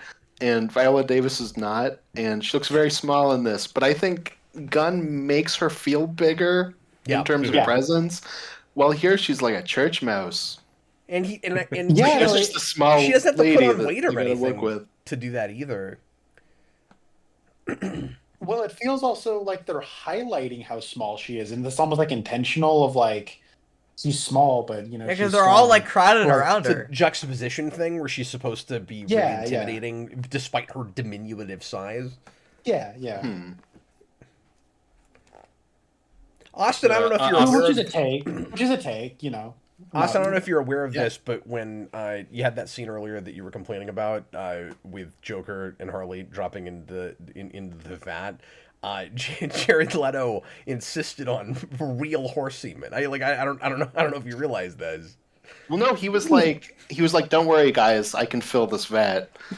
I'll do it myself. I especially, I'll do it myself. And then he pulled out a glove. No, I especially Now I wish I don't hadn't like made that joke. when he- I when it's, really like, wish I hadn't dripping said down it. his face and he's got like his tongue going. And I said it next to my son. I wish I hadn't done that. So I don't know if you guys knew this, but Captain Boomerang was standing in front of a green screen for the whole last scene. You Oh, wouldn't have been able to that's tell. what I didn't know. It's- But you know what? If yeah. it was a Marvel movie, it would have looked horrible. Who was? Boomerang? Oh. Let's talk about Killer Croc for a second. Because Austin and I love Killer Croc, and I remember before going into didn't this, do I know a lot of fans were disappointed that he didn't look more like the Arkham Asylum version, where he's like a giant. I liked that they were going for more of an old school Killer Croc. He has kind of an animated series look to him. I like that it's real makeup. It's just the writing that sucks. I do think he looks better when he has the on, because when he's shirtless later, he has like, that big head. He looks kind of Well, goofy. Killer And Croc is oddly exciting. the thing in this movie I quote the most, because he gets like 3 lines in the movie, and they're all very stereotypical, but they're all funny. Like where they're like, "What are you gonna do when you go home, Croc?" BT. And then there's the part where they go to the sewers, and he's like, "This is where I live. Y'all just visitors or Tourists. whatever, tourists." Thank you. Yeah. And then he does that like awkward crawl into the water. No, I like for this movie that he's just a guy in makeup. I think that's cool. Yeah. I thank God every day that they did not include King Shark in this movie, because Well, I I was know gonna they say, King contemplated Shark- it. King And then Shark is decided what to people do, kind of expected him to be in Killer this, Croc. where he actually is the big monster thing. Yeah, I think they decided they didn't want to have just a big CGI character. So thank you, Ayer, for not doing that. Dude, I forgot about the BET line. Like you're talking about how that character is borderline racist. Like that's the most pandery thing you could possibly do. Like Almost every line he like, has the is like ending. so stereotypically like just And then, like, at he's the black. end- At the end, when he's like watching it, and his like booty's shaking on TV, Well, you won't- and he's you like, won't- Yeah, and doing he's that, like- it, you won't realize he's it's black so embarrassing because he's got all this makeup on his face, so we have to make him keep acting black. But Quotation but marks. it's just there are just a few Stop squad it. members in this who just get like nothing to do through. Kim, Katana, they're just so in the background. It's really. I guess frustrating. I can give Killer Croc in this, in a movie that has like 800 needle drops. At least it doesn't do the Defenders thing, where every time it cuts to Luke Cage, it starts playing rap music. At least it Yeah. doesn't do that. That is true. Every time it cuts to hear a record scratch, wiki, wiki, wiki. Well, it's okay that Katana You know what? This doesn't is- get much screen time because she got to be the sidekick in Beware the Batman, so that's fine. So we the music of this movie keeps coming up. Obviously, like all the songs being used. They had like original music made for it. Ever since it was released, I gotta be honest, I'm a little sad there wasn't a 30 Seconds to Mars featuring Will Smith promotional song. Right? Considering you have Jared Leto and Will Smith in this movie together. Who? But There was They some should have music made Sucker for like in- heathens. What was that? what was that, Robert? You guys know that, right? No, there's a music video that Jared Leto filmed as the Joker. I'm just blanking on what that song was. That was yes. promotion for this. Was that for that heathen song? Because I know that they did do that. I am But I just disappointed Will Smith imagine didn't have if a song they for did this. that and you had Will Smith like, oh yeah, woo ha, we're just a sucker for pain, woo. Ooh. Here comes Yeah, the Suicide Squad. Oh, Harley Quinn, y'all, Harley Quinn, y'all. Get my boy Killer Croc. Each of them gets a verse, and it's a 9-minute song. Will Smith also, by the way, just put out a new music video, and it is hilariously embarrassing. I don't know if you guys have seen this, but it's him talking about how much he loves pretty girls, and he's like 60. And there's like a bunch of women dance around him. He's like, "Ooh!" Oh, stop it! You don't get to keep doing that. You almost sounded like Will Smith. Yeah. Big Joker Style would be the name of the song that they. Oh, it's the number 23. Yeah. When Will Smith always, or maybe not always, but sampled a lot of music, maybe they could sample Bohemian Rhapsody for the beat. Yeah, do like interpolate the rhythm. Yeah, and, like, yeah. You know, you could have Jared Leto sing it too. Yeah. So like, and Will Smith had that song about like, it's the year 2000, and the beat he sampled was "Rock the Casbah." Oh, and yeah! There's a part where he goes, "Tonight we're gonna rock the dance floor, rock the dance floor." You could have had that with Bohemian Rhapsody, where you had some way to like fit in a part of that song. yeah, instead of like saying "Mama," it's Waller. Waller just killed a man. Put a gun against his head. Put a crack up in his room. Hey Katana guys, against his head. Slashed her sword. Now his soul's in her sword. Who shot down our helicopter? We will never know. hey guys, remember that scene when they had to go rescue Amanda Waller? Want to see him do it again?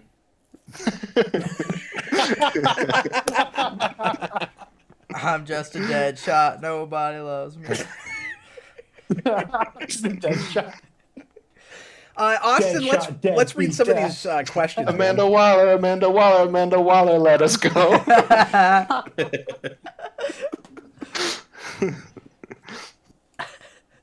Oh. Austin, let's get some of the Patreon questions knocked out, man. Oh yeah. Because we haven't gotten any of that yet.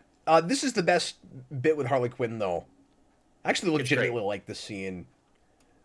There's also a scene earlier that was definitely in the extended version that should have never been cut, where they're walking down the street where she's talking to everybody. Yes. Where, We should have just done that cut, but...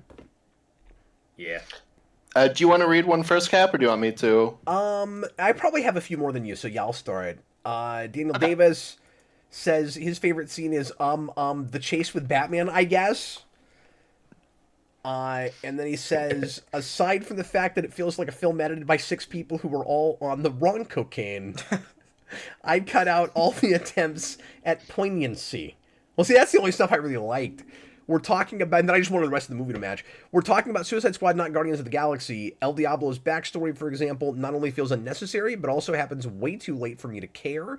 The problem with this question, though, is that James Gunn's The Suicide Squad already solved a lot of the issues I have with this film. Yeah, I mean, thank God we got that.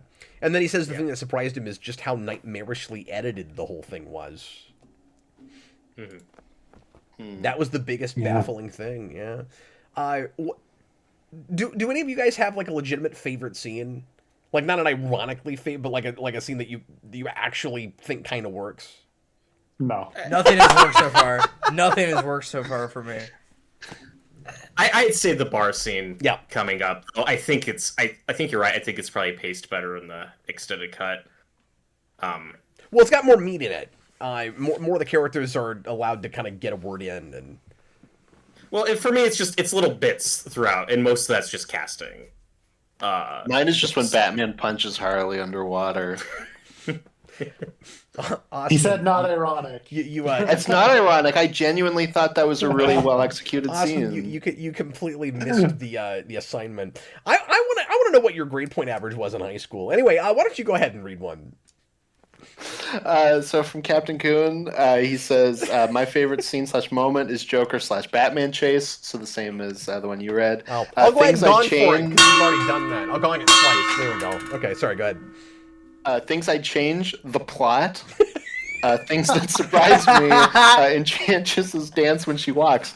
That is also one of my favorite things, where she's like, And it looks CGI. Like, what are we doing? It's not even a performance. One of my favorite lines is also coming up again. This is one my brother and I quote constantly. It's where he says, Where does it end, Flag? I don't know what about it. It's so funny. By the way, my cat is sleeping in my window behind me, and I keep waiting for shit knock on my stuff. It'll happen at some point. I know Will Smith always just Jump does his Will scares Smith waiting. thing, but there are places where he seems like he's just doing the performance he did in Men in Black, except with a like pitched down a third voice. It's always really distracting. Yeah, and he's like in no way Deadshot. Right. Like not And even close. I don't hate his performance in this, but he's not that character. Yeah, well, I'm a big Will Smith fan, so I was excited when Same he was here. cast. And like Connor was saying up top, like there is a take they're going with. It's just a lot of it's just lost in the aesthetic, and yeah, it's not comic book Deadshot. It'd be better if it was just It's a very different character. him and Harley Quinn as I a like team up. this. Like kill off all the rest of the. I mean, I know Boomerang's fun, but like just for your big actual characters that had a potential to work, like just kill everybody else off one by one, and then it comes down to just the two of them at the end of the movie. I think that immediately that's a better film. I say no because then some might not show up in James Gunn's film, so I'm just saying for the sake of this movie. kind of worked out. Yeah. Yeah. No, No, you're right. I would say I have a I'm lot with of you. problems with this movie, but I'm so thankful we have James Gunn's movie, so I have a good Suicide Squad movie. Right. No, you're right. That's nice. Oh, Katana, you're turning your back on him. No, you're No. supposed to have his back. I don't care about any of well, the well, characters. no. Like I don't No. even know what's happening. Well, this is the scene that will try really hard to win you over. And I do think it is the Honor best Among movie. Thieves. The Isn't that best the name scene of in the a movie when it Suicide comes- Squad story? Look, that's for the fans, guys. So Kando Wow. Tor, favorite scene, don't have one. How he would improve this movie, make it a plot that actually makes sense for the Suicide Squad to be tackling, and so the same thing Austin said. And his surprising thing is how bad Leto's Joker was. I thought he had some really great performances prior to this movie, but wow, was this awful in all phases of conception and execution. That's something I've I'm been feeling some meaning to consensus. say. It's weird that for like the first, like you're watching the Suicide Squad, and this movie is just like their trial run. Like Yeah. it's just a weird, like that should be the opening, is where they kind of have like a haphazard trial run that maybe things go wrong, but like, yeah, we'll do better next time, and then the actual movie is like a proper mission that they go on. Yeah. Mhm. But that's not the movie they made. Also, this scene should be half an hour into the movie. Yes. Like, the structure is these characters are all together and they're not getting along, and this is a team that doesn't make sense, and they're all just out for themselves, and they're in a big battle, and now they've accomplished something together, and they sit down and they have a beer after that, and they get to know each other. You don't do that an hour and a half in. Not if you don't find some other way to let a lot of them get to know each other before that and start to find some common ground. And again, you're getting hints of it with Harley Quinn and Deadshot, but like nobody else really. And then again, contrast. It's not fair, but again, contrast that with the Suicide Squad. You got all these characters kind of pairing up through the movie. Yeah. Well, if you want to rip off anything, this franchise should be like Mission Impossible. Like you have your team for the movie. They go off on their adventure. Things go wrong, and then they got to work it out. Yeah. Yeah. Right. Or dare I say, the Fast and the Furious. Even It's not that's a just better about Suicide BET. Squad. It's about BET and family. Yeah. That's basically How did you the same guys thing. like the big reveal that we saw what happened, and it happened? Yeah. That's the reveal. You didn't need to see it. Like, You heard it happen, but now you got to see it happen. you didn't even need to hear it happen. Like, Just let him have a No, performance exactly. and tell us about this. Like, sometimes, so I know people are always on about show don't tell. Flashbacks, it's cheating. Most of the time, there are exceptions to this. I'm going on a narrative tangent now. And sometimes telling is preferred over showing. Sometimes it is. It just depends on what you're trying to accomplish. That you do through a performance, not through a flashback. And also, like, this is what I like about The Suicide Squad is that, like, that movie is just the mission. You never see anything outside of the mission. So any, like, information that comes out through the telling is from the perspective of the characters on the mission. So, like, a lot of that stuff early on, you can just get rid of it. It's not necessary. Just because Flag was there for it, we should be one of the members of the team, not Flag. Well, and to be fair, I will say, with rare exception, because there are a couple flashbacks in that movie, and we could argue about whether or not they're necessary, because you do get the thing with Ratcatcher, because you see her father and all that, but that's about it, if memory serves. Yeah, I think, like, doesn't King Shark have, like, a couple or one? Maybe he I does. don't think he flashes back. I think it is just Ratcatcher, but it also leads to like the most beautiful line in that movie. I'm so sorry. I was thinking about the opening of Aquaman, where little Aquaman goes to the aquarium. In my head, it was like King Shark goes to the aquarium. My bad. Well, and there is a scene later where he does go to an aquarium, so my bad. In Austin, that's amazing. I love that. Austin, don't we see, or is it also with Ratcatcher? Don't we see like flashes of something in Idris Elba's backstory, like behind him, projected on the bus? No, Or is he that just tells Ratcatcher? the story, and then when we cut back to her, she tells hers, and it's like in the background. But with him, he's just telling the story. I couldn't remember who it was, because then we only do it with Ratcatcher, but we do it in like 2 scenes. Mm-hmm. Yeah, exactly. You know what? I changed my mind. There's one best part of this movie, and it's when Captain Boomerang leaves after they smash the phone. That's actually funny. That's actually. But funny. then they ruin it when he comes back. Yep. That's But true. it's so good. It's a great moment. Yeah, It absolutely. if he Why never is he comes carrying back that? during the climax of the movie, A, that's hilarious, and B, like if he's like arrested off screen or something, it makes the final scene with him work way more when he's in his cell like screaming.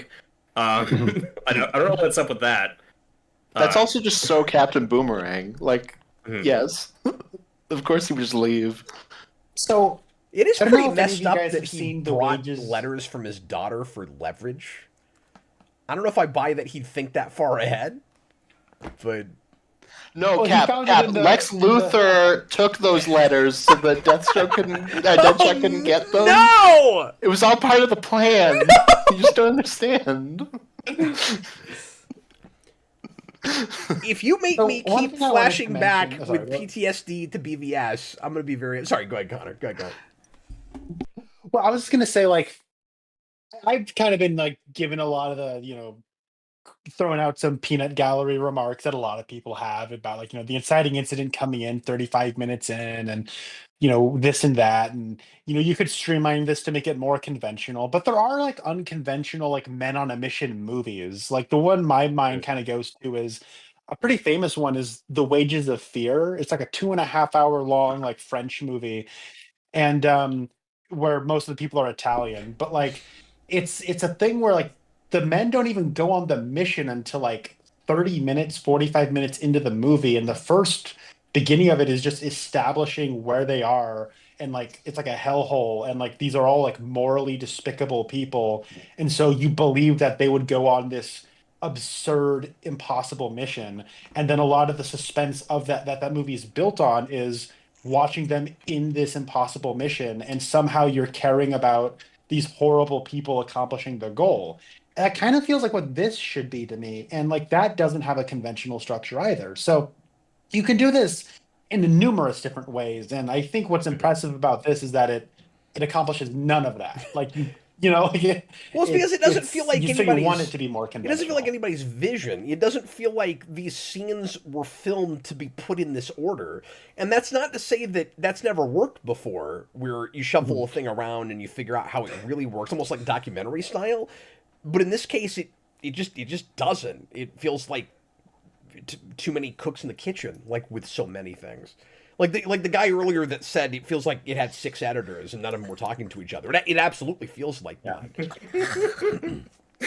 The CGI in the water doesn't even match. I also completely forgot that Killer Croc starts that statement off with, I ain't asking, bruh.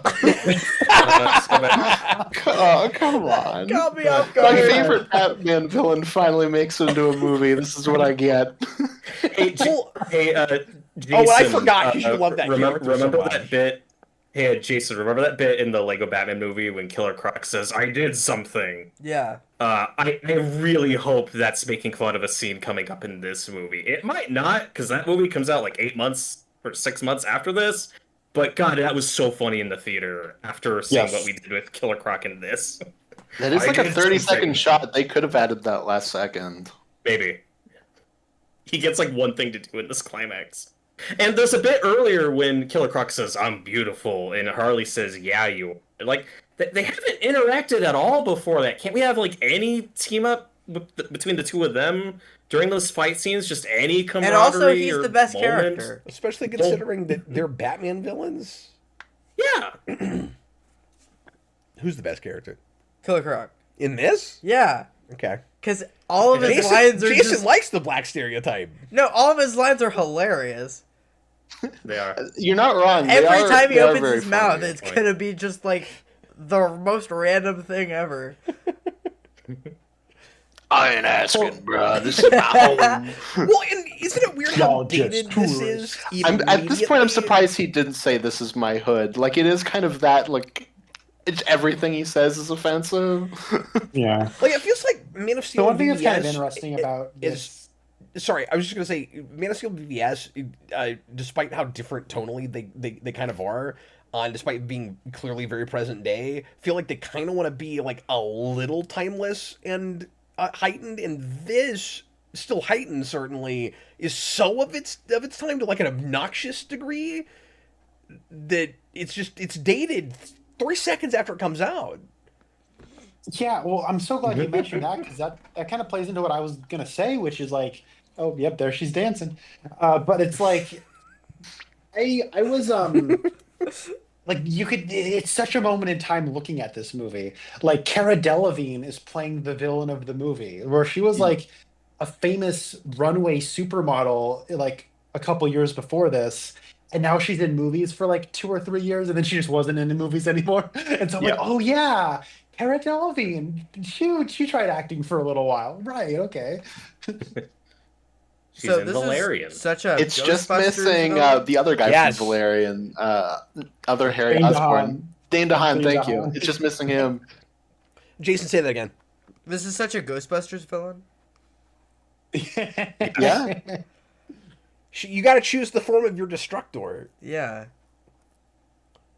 And then she's gonna distract them with their fantasies.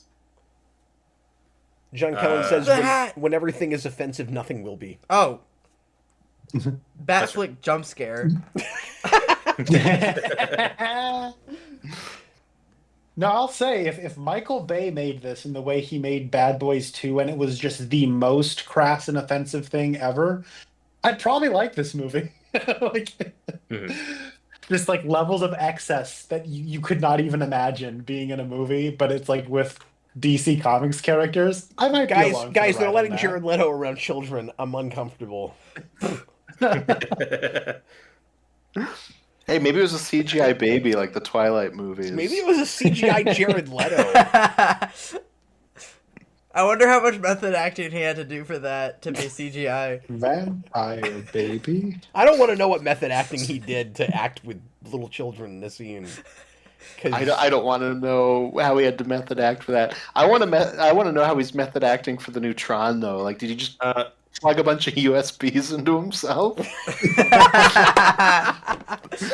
Did you guys hit those Bob the Hun super chats? Yeah, we've got a few super chats.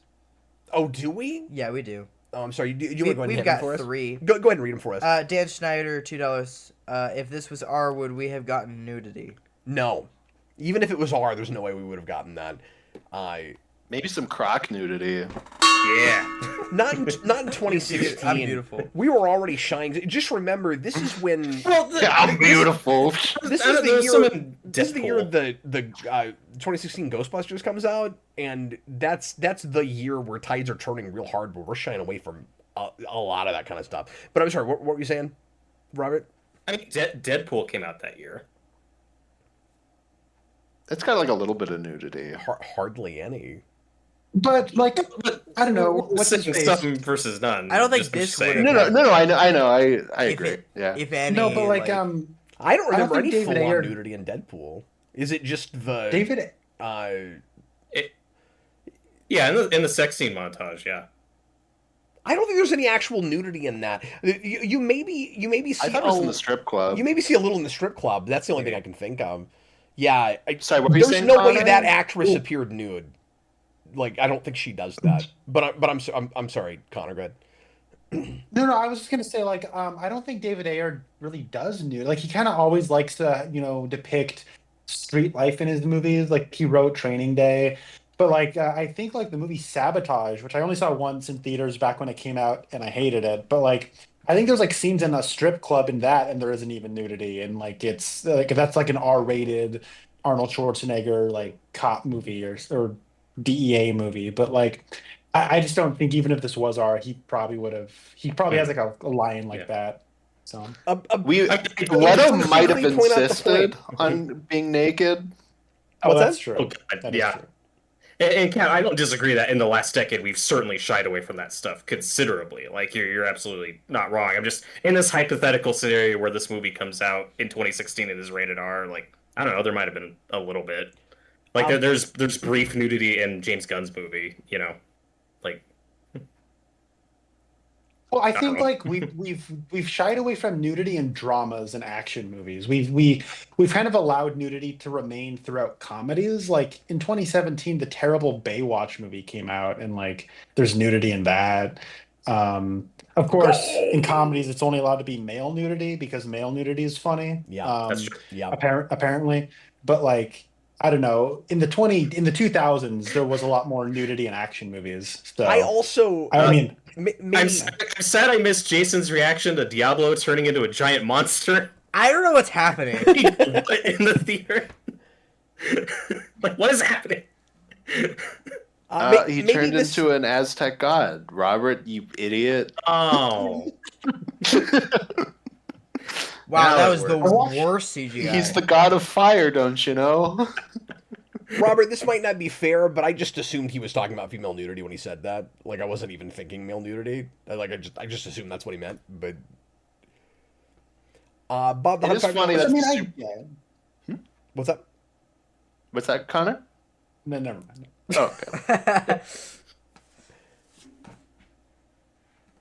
Is this fight still going? Yeah. Yeah, well, see, they're all friends now. So now they're having all this No, they're hilarious family. banter. Oh, I'm sorry, because it's about family. What, are See, we I some kind of told you. family? I told you, Austin. It's just Fast and the Wait a Furious. minute. Did Rick Flag just die by... Was he What? the one who hit the button? Whoa. Scott Eastwood's dead. God damn. Whoa. I forgot that. Wow. Wow. I don't know how to take that personally, but like So wait, Maybe the they one only thing cast him Killer in- Croc got to do, Scott Eastwood stole his thunder. You'll get to do another thing.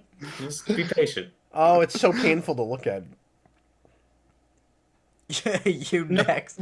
Will Smith was totally supposed to say your next bitch, right? But they cut that. Like it's so clearly played like that. Mhm. Does anybody else have that? Like, No. It was very weird. oh, I'm not sure why they would cut that. They just put that word in the subtitles like 10 seconds ago. Yeah, El Diablo said it in Spanish. Bob the Hun $5 super chat. If Jared Leto sending used condoms was him method acting, that means this Joker sends people used condoms, and that's his calling card, apparently. Yep. Well, we saw how he was made. That's his version of And- laughing gas. Oh This no! is the moment I completely lost interest in this movie in the theater where I was like, I hate this. Yeah. You still Oh, had God. interest up to this point? And some of this Well, is a I little had- different yeah, than extended I cut, was- too. like I was saying. Bob the $105 super chat. Instead of a playing card, they find stop it. They find used condoms at crime scenes. Batman picks it up. It's the Joker. He's back. That's right, Batman. I'm gonna dump 600 used condoms into the river, and you can't stop me. Send this to the sperm bank. We'll get a response. I'm pretty sure it's the Joker, though. I'll be right back. No, that's the moment. Right there, where they cut the aircraft carrier in half. That was the moment in the theater where I was like, I'm out. Wow. You guys just made Dad rage quit. Oh, he's gone. Yeah, he just left. Well, and Austin, Gunsfield does such a good job with that climax, with giving everybody something to do and taking down Starro, and then they pay off the javelin perfectly, and the rats and all that stuff, and this is just... Is he finally getting something to do? Well, 'cause in a good Suicide Squad movie, your powers work like James Bond gadgets. Yeah. Where you go, okay, here are the things that each character can do, and then you pay that off in some way. Here they all just stand and fight. Yeah. And they're also not different enough. Like, we don't really have... They threw a boomerang. Is it going to come back and hit her? No? No. You're asking for too much. You think a boomerang should come back and hit her? Robert, clearly you've never seen films made for adults. That sounds like a film for children. Oh. There's the Avengers shot. Oh no, they lost all their weapons. Oh, Now no. the Enchantress sounds like Galadriel. I like how the one superpowered character in this lineup died. Well, and he died by exploding when he's made of fire. I watched this yesterday and I forgot that El Diablo turns into a giant Aztec monster man. Well, and I know that is a big thing that is not in the AR cut, and El Diablo does not die in his Really? version. That's Oh, I like a didn't big know thing that. that AR has talked about, is that he's very angry about that. I've always wondered if Enchantress was to die in his version. Because the happy ending we get here feels real forced and tacked on. Spoiler alert. Why would you want? And that part is especially Ghostbusters. This whole third Yes, act I'm glad you feels mentioned real that. tacked on. But Austin, did somebody come in and like take over directing for part of this movie? Is that what happened? Like, did it get taken away from him? That I'm not sure. Like, I don't know what happens around that. I don't know if it's a Fan4Stick thing, or if the studio's just like, hey, do it, and AR was like, whatever, I'm playing ball. Yeah, I know Jeff Johns writes the reshoots, but I don't know who's behind the camera. I'm John not sure. Telling, I did not rage quit. I'm back. A dinosaur story. Our heart's out. We can end this. He That said is it in such the exact same way he did with This Is Katana. Her heart's out. I'm like, is It anybody belongs to taking me. this seriously? Is this not just hilarious to everyone watching? It's so in the theater. I was embarrassed. And is it supposed to be kind of tongue-in-cheek? Because it doesn't It's- watch that way. It watches like it's supposed to be completely endearing. Look, Jason, Killer Croc's doing something. Yeah, I did something. her heart's out.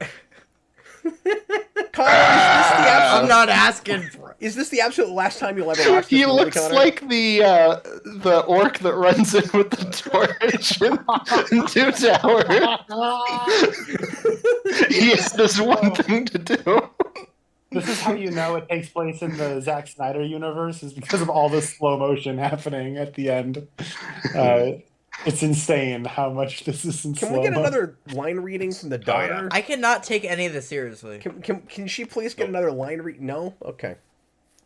Well, this is Deadshot's character arc. He did not kill Batman in front of his daughter. Now he learned to kill people in front of his daughter. Oh, good. Good. I'm glad this PG-13. I think everyone should show this to their children. Really important life lessons. Connor, will you ever watch this movie again? Is this your last time watching this? Well, I've never seen the extended cut. I've You also just never don't seen the extended extended cut. cut. Why didn't we When do you guys that? do the rewind on this, you should do the extended. We will. cut. We will for the rewind. Yep. And to be fair, Look, when I did the off the cuff, but I took copious notes rewind on that, I did do the extended cut with that. So like I've talked a lot about that, but I'll watch it again. It's too much of like a touchstone of bad studio filmmaking from its era. Like it is. I hate it, but I'm kind of endeared to it. Honestly, I don't know. It was like Fan Four Stick, this Rogue One, so many. No. Fan Four Stick is worse. I think I agree with that. I mean, Rogue One made $1 billion. I like I'm not Rogue talking One about fine. product. So shut up, Robert. I like Rogue One. I I was just like the reshoot stuff. Oh no, I'm sorry. I thought you were going down a litany of bad studio films from this year. I thought that's what you were saying. No, I was talking about like the excessive reshoot. No, I got studio you. yeah, film that's stuff Konnor was talking about. I'm sorry. the first I'll wave take of back the studios shut up. trying to- I'll take it back. The It's Enchantress definitely, turned yeah. into one of the Skull Island people from the Peter Jackson King Kong. Yeah, Is that blackface? What I was gonna say this again, mark it off. Things Austin would not say in the rewind commentary. This feels like, Robert, you just made me think of this. This feels like the opposite of what happened with Han Solo, where it's like it starts as a like really comedic thing, and then the director is fired. Like this feels like the opposite of that. That's a good point. Yeah. Yeah. Solo's the other big Wow, that's so dramatic. disaster. This movie really So, came yeah, together Katana's like- in a I think I dramatic wanted- way. One thing I wanted to mention, 2016, not a good year for movies. In fact, there's a lot No. of terrible movies that came out that year. And I would say like, there's two kinds of bad movies. There's like the technically just atrocious movies. I And then the there's like Making. the bad movies of consequence where it's like, yeah, they're better than like The Room, but they kind of matter more. And I would say like in 2016 there was like three big ones. It's Ron Howard's movie Inferno, which is like the third Angels and Demons Da Vinci Code movie, Ooh, and then yeah. it's Gods of Egypt, the Alex Proyas yeah. movie. yeah. That's And between those three, I don't know which is the worst one. Like I think it's probably Gods of Egypt, but like it's Probably, Okay, I but mean, it's I also haven't seen it. Probably. I'm to aware note- of Gods of Egypt, so probably. Also, X-Men Apocalypse came out in 2016. And this and BVS That both was came really out bad, the too. same year. yeah. I mean, like, you have to put BVS in that list.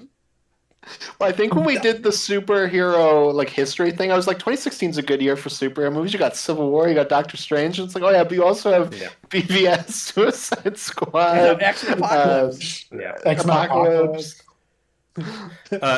Oh, there's the BT Cap. line. Shut up. But I will say my worst theatrical experience of 2016 is none of those movies you mentioned. Because also in 2016 was the limited run Fathom events of Batman the Killing Joke. Oh, yeah. And I saw it theatrically. Yeah. It's one of the worst theatrical experiences of my life. Same here. 2016 was not good for me as a DC fan. I thought it was so cool they put that I in the think there's theater only, that I was like, like, why did I go? I mean, I wasn't expecting great things from it, but I just appreciated that they were doing that with those. Because they also did it with, well, actually, to be fair, I think the same year they also did it with Return of the Cape Crusaders, which is one of my favorite things. So That's true. At least we Yeah. got that. But Why couldn't it have been Dark Knight Returns? I'm so sad with how that turned out. Yeah, no, like 2016 also like the summer was a legendarily bad summer for me because it was like you get Civil War, which I really like at the beginning, and then The Nice Guys right after that, which is great. And then I saw Sing Street shortly after, which is like I think one of the best movies of the 2010s. Then there is nothing for like 3 months. And then there's like Hell or High Water in August. And then like nothing in between them. I do like Star Trek Beyond. yeah, Oh, you know what? You're right. that was I good read too. Beyond as well. My bad. But it was like the Third time's the charm. Apocalypse is- They finally made a good Yeah. one. They had to get rid of Abrams. They had to let somebody write a script that knew anything about Star Trek. Killer Moth returns, $5 super chat. Jim hands Batman a used condom. Batman, I'll look into it. Cue Zimmer music. We're still on about this. And then there's one more of those. Dan Schneider, $2 super chat. Leto Joker burns Lau in a giant pile of blood. Batman's driving into Gotham. The like little screen on the monitor comes up, and it's like, Batman, there's a new villain coming to town. He's calling himself the Joker. Look at that. Croc's just watching Big Booty Ladies. Yep, we're doing this, Shaking It Jason. on BET. He got everything he wanted. Ding, It's ding, ding, BET. ding.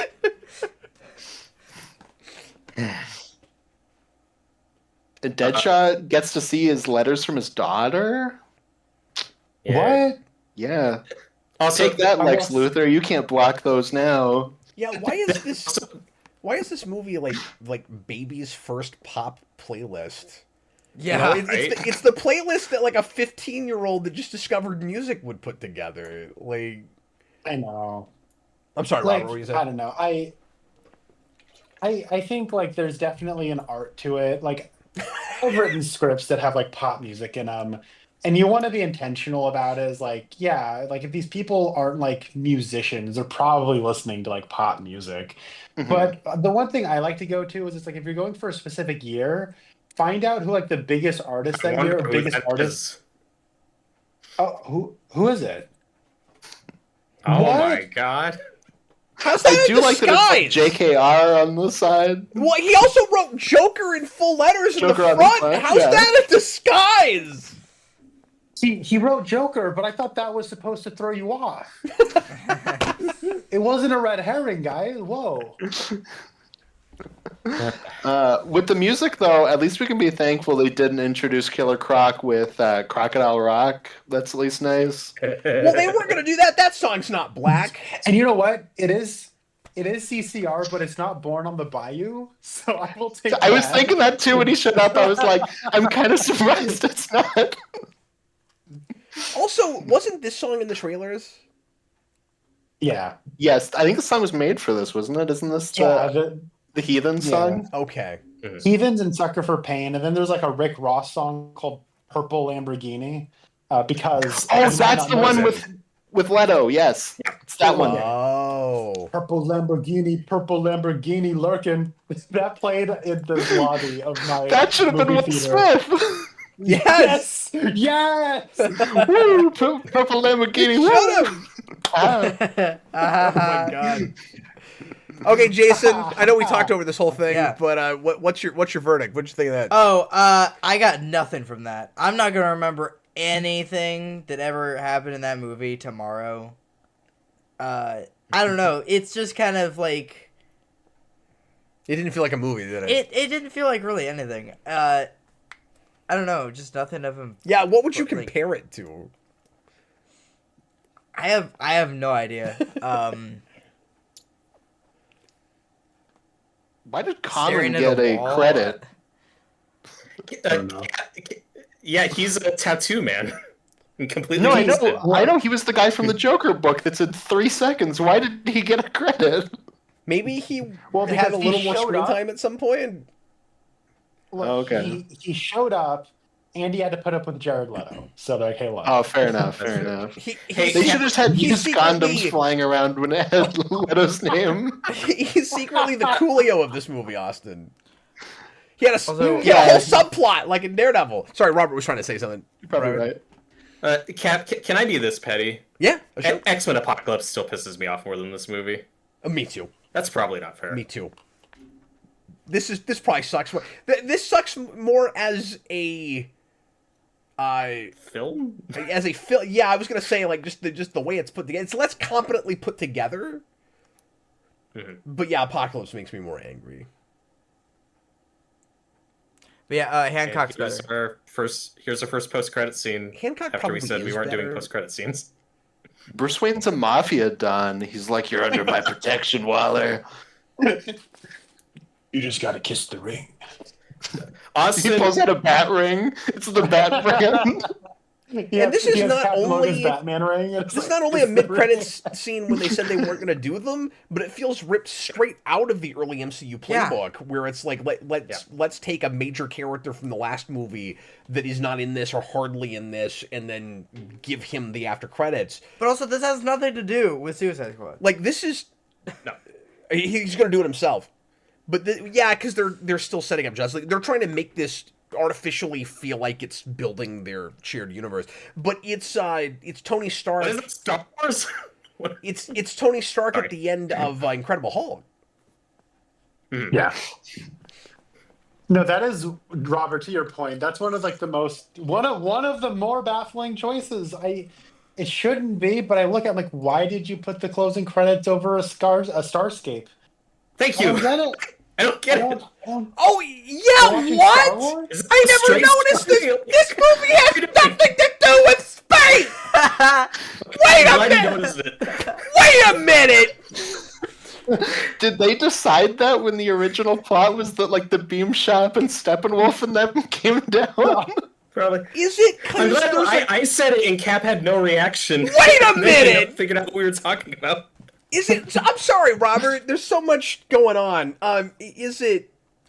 I don't know. Is it because there's supposed to be sort of a cosmic component with, what's her name? Who's the villain in this? What is the name of that character? Enchantress. Enchantress? But like, she's not from space. It's like a magic thing. This is not She's connected. from like another dimension. Yeah, but this is not connected at all to the Steppenwolf thing. Like, if BVS ended with a Starfield, that's weird, but it at least sort of has something to do with something. Oh, it's because Bruce Wayne is like, I'm gonna go do it myself, which is go fight aliens, and then he leaves, and then we cut to space, and then the credits come.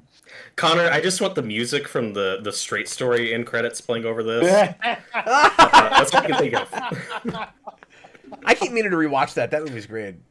It's so good. I love that. It's wonderful. You guys, Um, this is no. Angelo Battle of I never MK. noticed this, and I'm probably just overreacting because I'm so surprised by this. This is the weirdest thing in the entire damn movie. Why is so it? weird. Why is it a I know Starfield? I mean, like, I just want to be like da da da da da Yeah. da da da da da da da da da. Like, I keep expecting Anthony Daniels credit to pop up. Like, but yeah, there are 3 credited so editors. One of which is Lee Smith, who edited a lot of Christopher Nolan's early stuff. Ooh, interesting. Oh boy. What is this music? Oh, I remember this. I will song now. say, yeah, This was is here only for a Killer year. Croc, probably. I will say that I remember shortly after this, David Ayer was playing ball, and he was at a convention, and he was like, Yep. Mhm. "There is no director's cut. The Ayer cut of Suicide Squad is playing in theaters right now." I remember that too. Yeah. Oh, David, you're a Cinematographic. funny little guy. This movie has nothing to do with space. Captain Logan 2025. No, it's very like, Oh, why good, I are got the dogs best part of the clapping? movie. Dogs were watching? Like, why are we in space? I didn't even know I dogs didn't even were know watching. dogs were watching. Okay, Austin, we got to read the rest of these comments. And Yes. apologies for taking this long on these, but we had a panel of 5 tonight, so I couldn't interrupt it too often. Cereal, when pigs fly, the best part was where Captain Boomerang cracks a beer during the middle of the fight. I've seen a few people do this in real life. Definitely a very Australian thing to do. Oh, okay, sure. Yeah, he's Very an true. Australian. Yeah. He said the thing he would change is I would have explored a world without Superman more, do some funeral for a friend stuff. Yeah, sure. And then his biggest surprise, he says, I think the most surprising thing was that when you bought a copy of BVS on Blu-ray, you were given a free ticket to go and see this movie. In hindsight, it makes sense. And then You know he asked, what? oh, yeah. What's up? Sorry. No. No, go ahead. I was gonna say, actually, to that point, I'd never considered it, but if this is happening after the events of Batman versus Superman, why can't Rick Flag or one of the members of the Suicide Squad be a true believer, actually believe in the mission statement of like maybe they were saved by Superman or they believed in Superman and like maybe they're like, oh, I'm a criminal, but Superman died. Now I want to be a better person. Like you should have one of them be like that. Connor, that would And that could require be a Rick Flag Superman where like to he's in the save military who people. have dealt with Superman, and now he's stuck with these criminals, and he's like, oh, like I want to believe in the ideal of Superman, and I'm stuck with these lowlifes. But yeah, the only In problem is hindsight, it would have been cool if he was in BVS. that yeah. would require Superman to save people. That is true. Which he didn't do, you know. They also could have brought back that military. military woman that thought Superman was hot, and then she could have had her one line at the end. What would her one line in this be, Austin? Superman's still dead.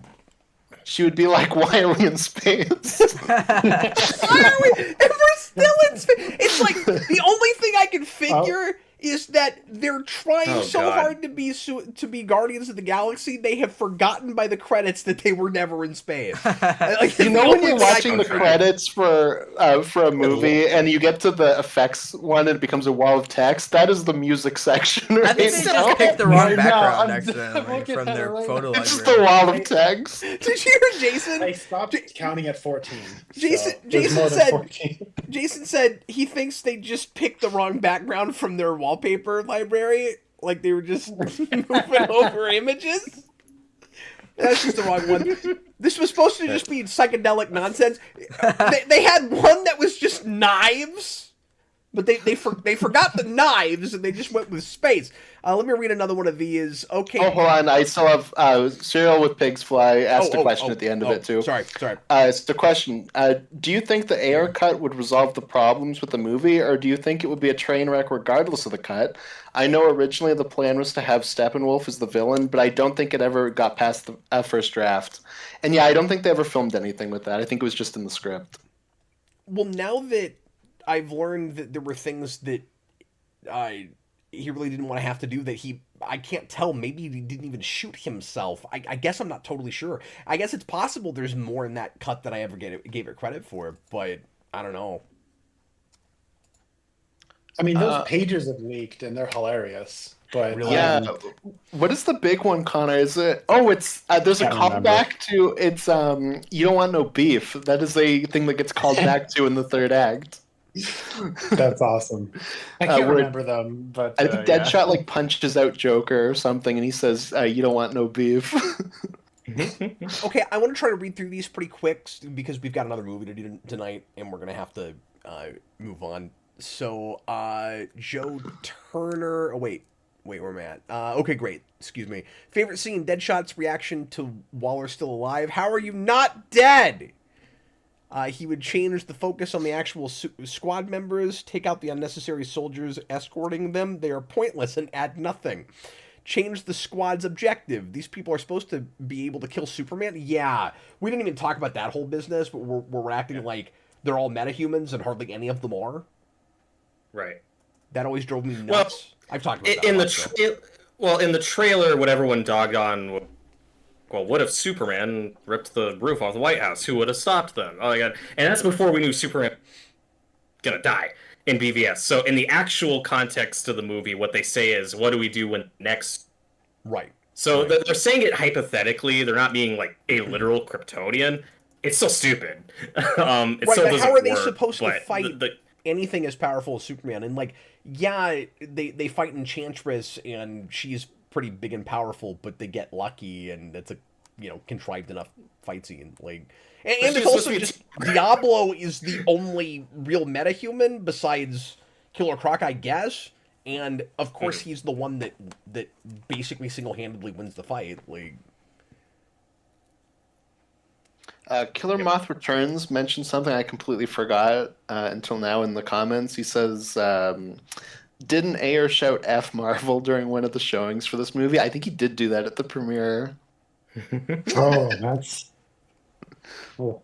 This could have been a fan That was a forced choice. situation because he's sounding more and more like he's not especially.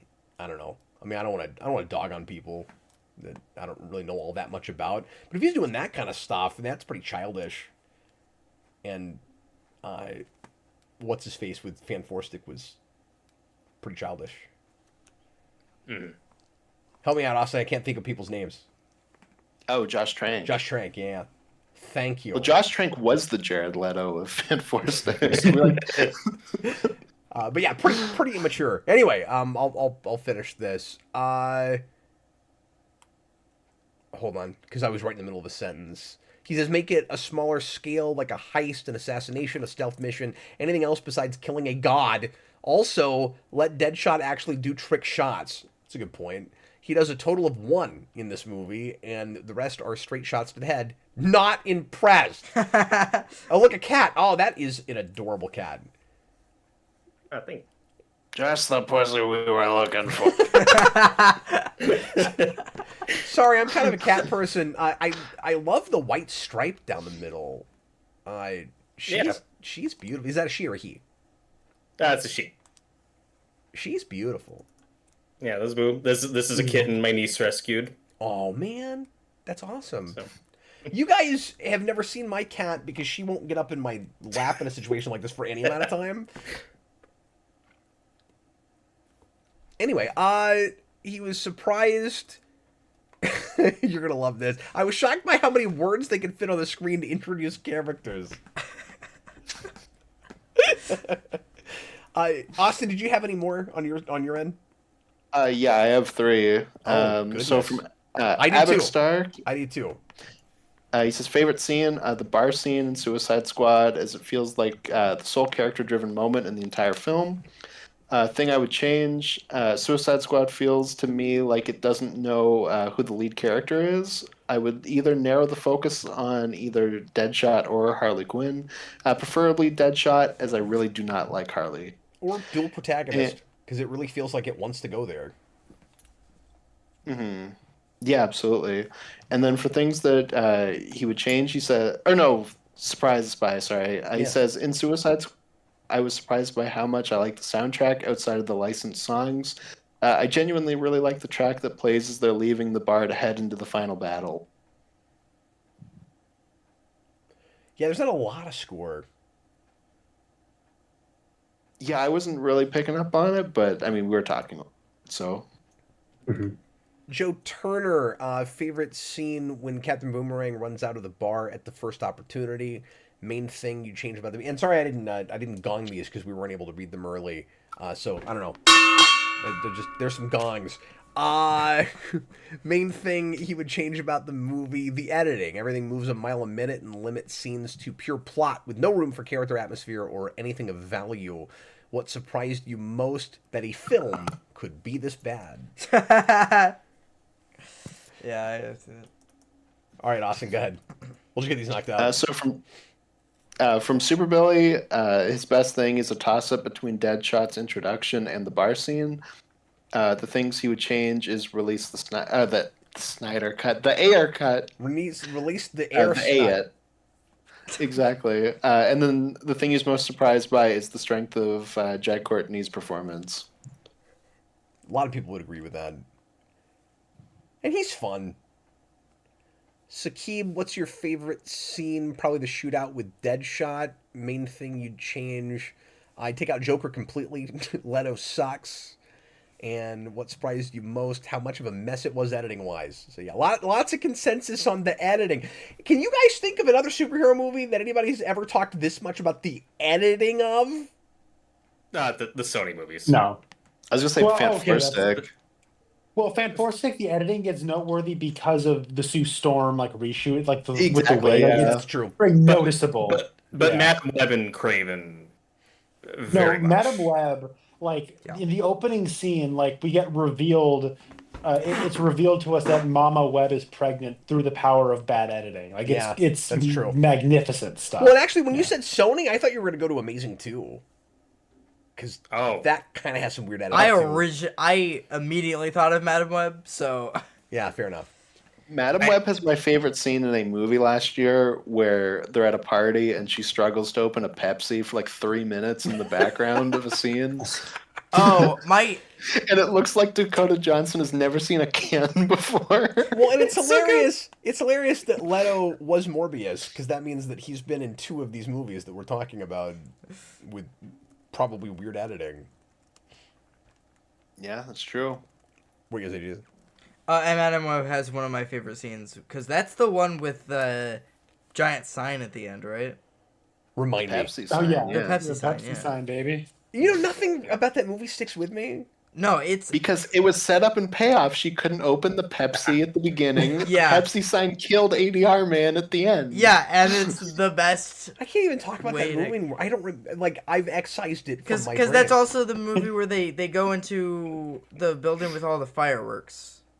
That's That's third act, right. right? Oh my gosh. Okay, I'm trying to. The spider is here. Yeah, And that one I didn't even fall asleep during, like I did Craven. that Konnor and I reviewed Craven, and I had to admit that 30% of that movie was completely lost on me.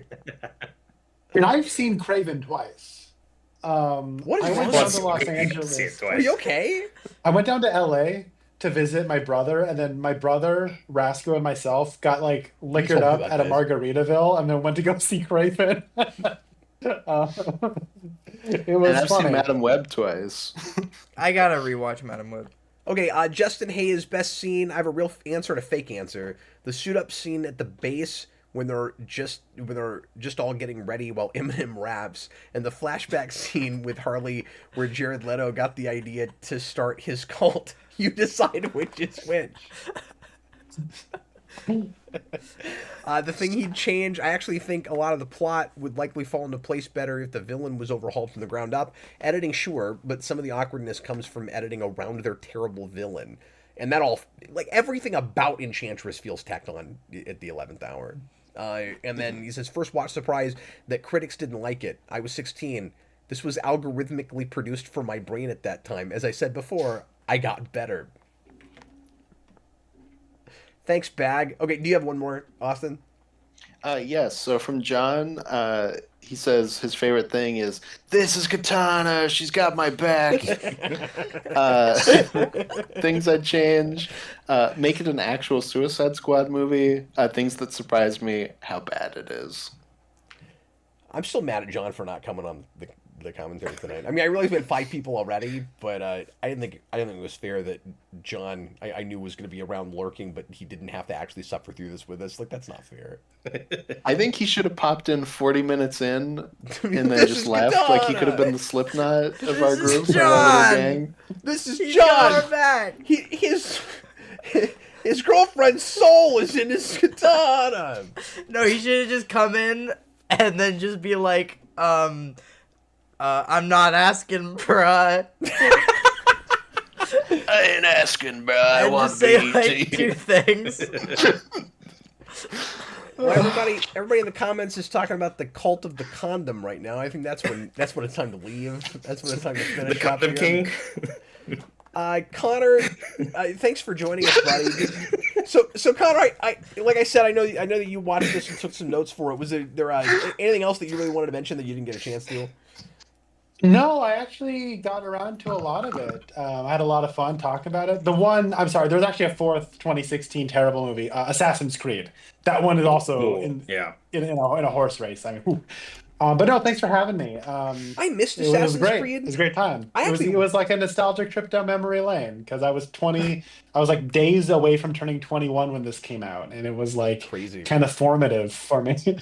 I actually walked into a movie theater and sat down to watch Assassin's Creed, and I can't remember what exactly happened. It's been so long now, but like it was in the middle of the movie or something, and I was in the wrong theater, and then I don't remember why I didn't end up actually seeing the movie. I don't remember what happened, but I never actually ended up seeing it. I remember I was actually on like the 7 at the time, and people in like the chat were saying, "Oh, let's go like review Assassin's Creed." I'm like, "Okay, I'll go see Assassin's Creed." And then I went to go see it, and then I came back and I'm like, "All right, I saw it, everybody. What are we gonna do with the review?" And nobody responded. I was like, "Oh, I see how it is." Okay, so we're gonna get going for this one. We're doing a double feature tonight, but we're gonna do it in a separate stream, just so that it's easier for people to go back and watch these. So give us about 10 minutes or so. We're going to take a break. We're going to come back and do Wonder Woman, which should be really interesting. Austin and I have never watched this movie together. He and I have always been on different planets with this, although I am kind of scared to go back to it, I'm not going to lie. And I'm trying to decide how much talking I want to do, because Austin and I eventually are going to have to do the Rewind commentary on this movie. And it feels weird to have our fight about it tonight. So and we're gonna have Robert. So I don't know how I'm much. still around, so me and Austin can argue about it. I was gonna say I don't know how Yeah, much fine. actual talking I'm gonna do. I might let you guys do more of it, and I might just mostly read comments. I'm not sure yet. We'll see how it goes. But All I'll say is that there's more life in a Jared Leto condom than there is in Gal Gadot's eyes. good lord.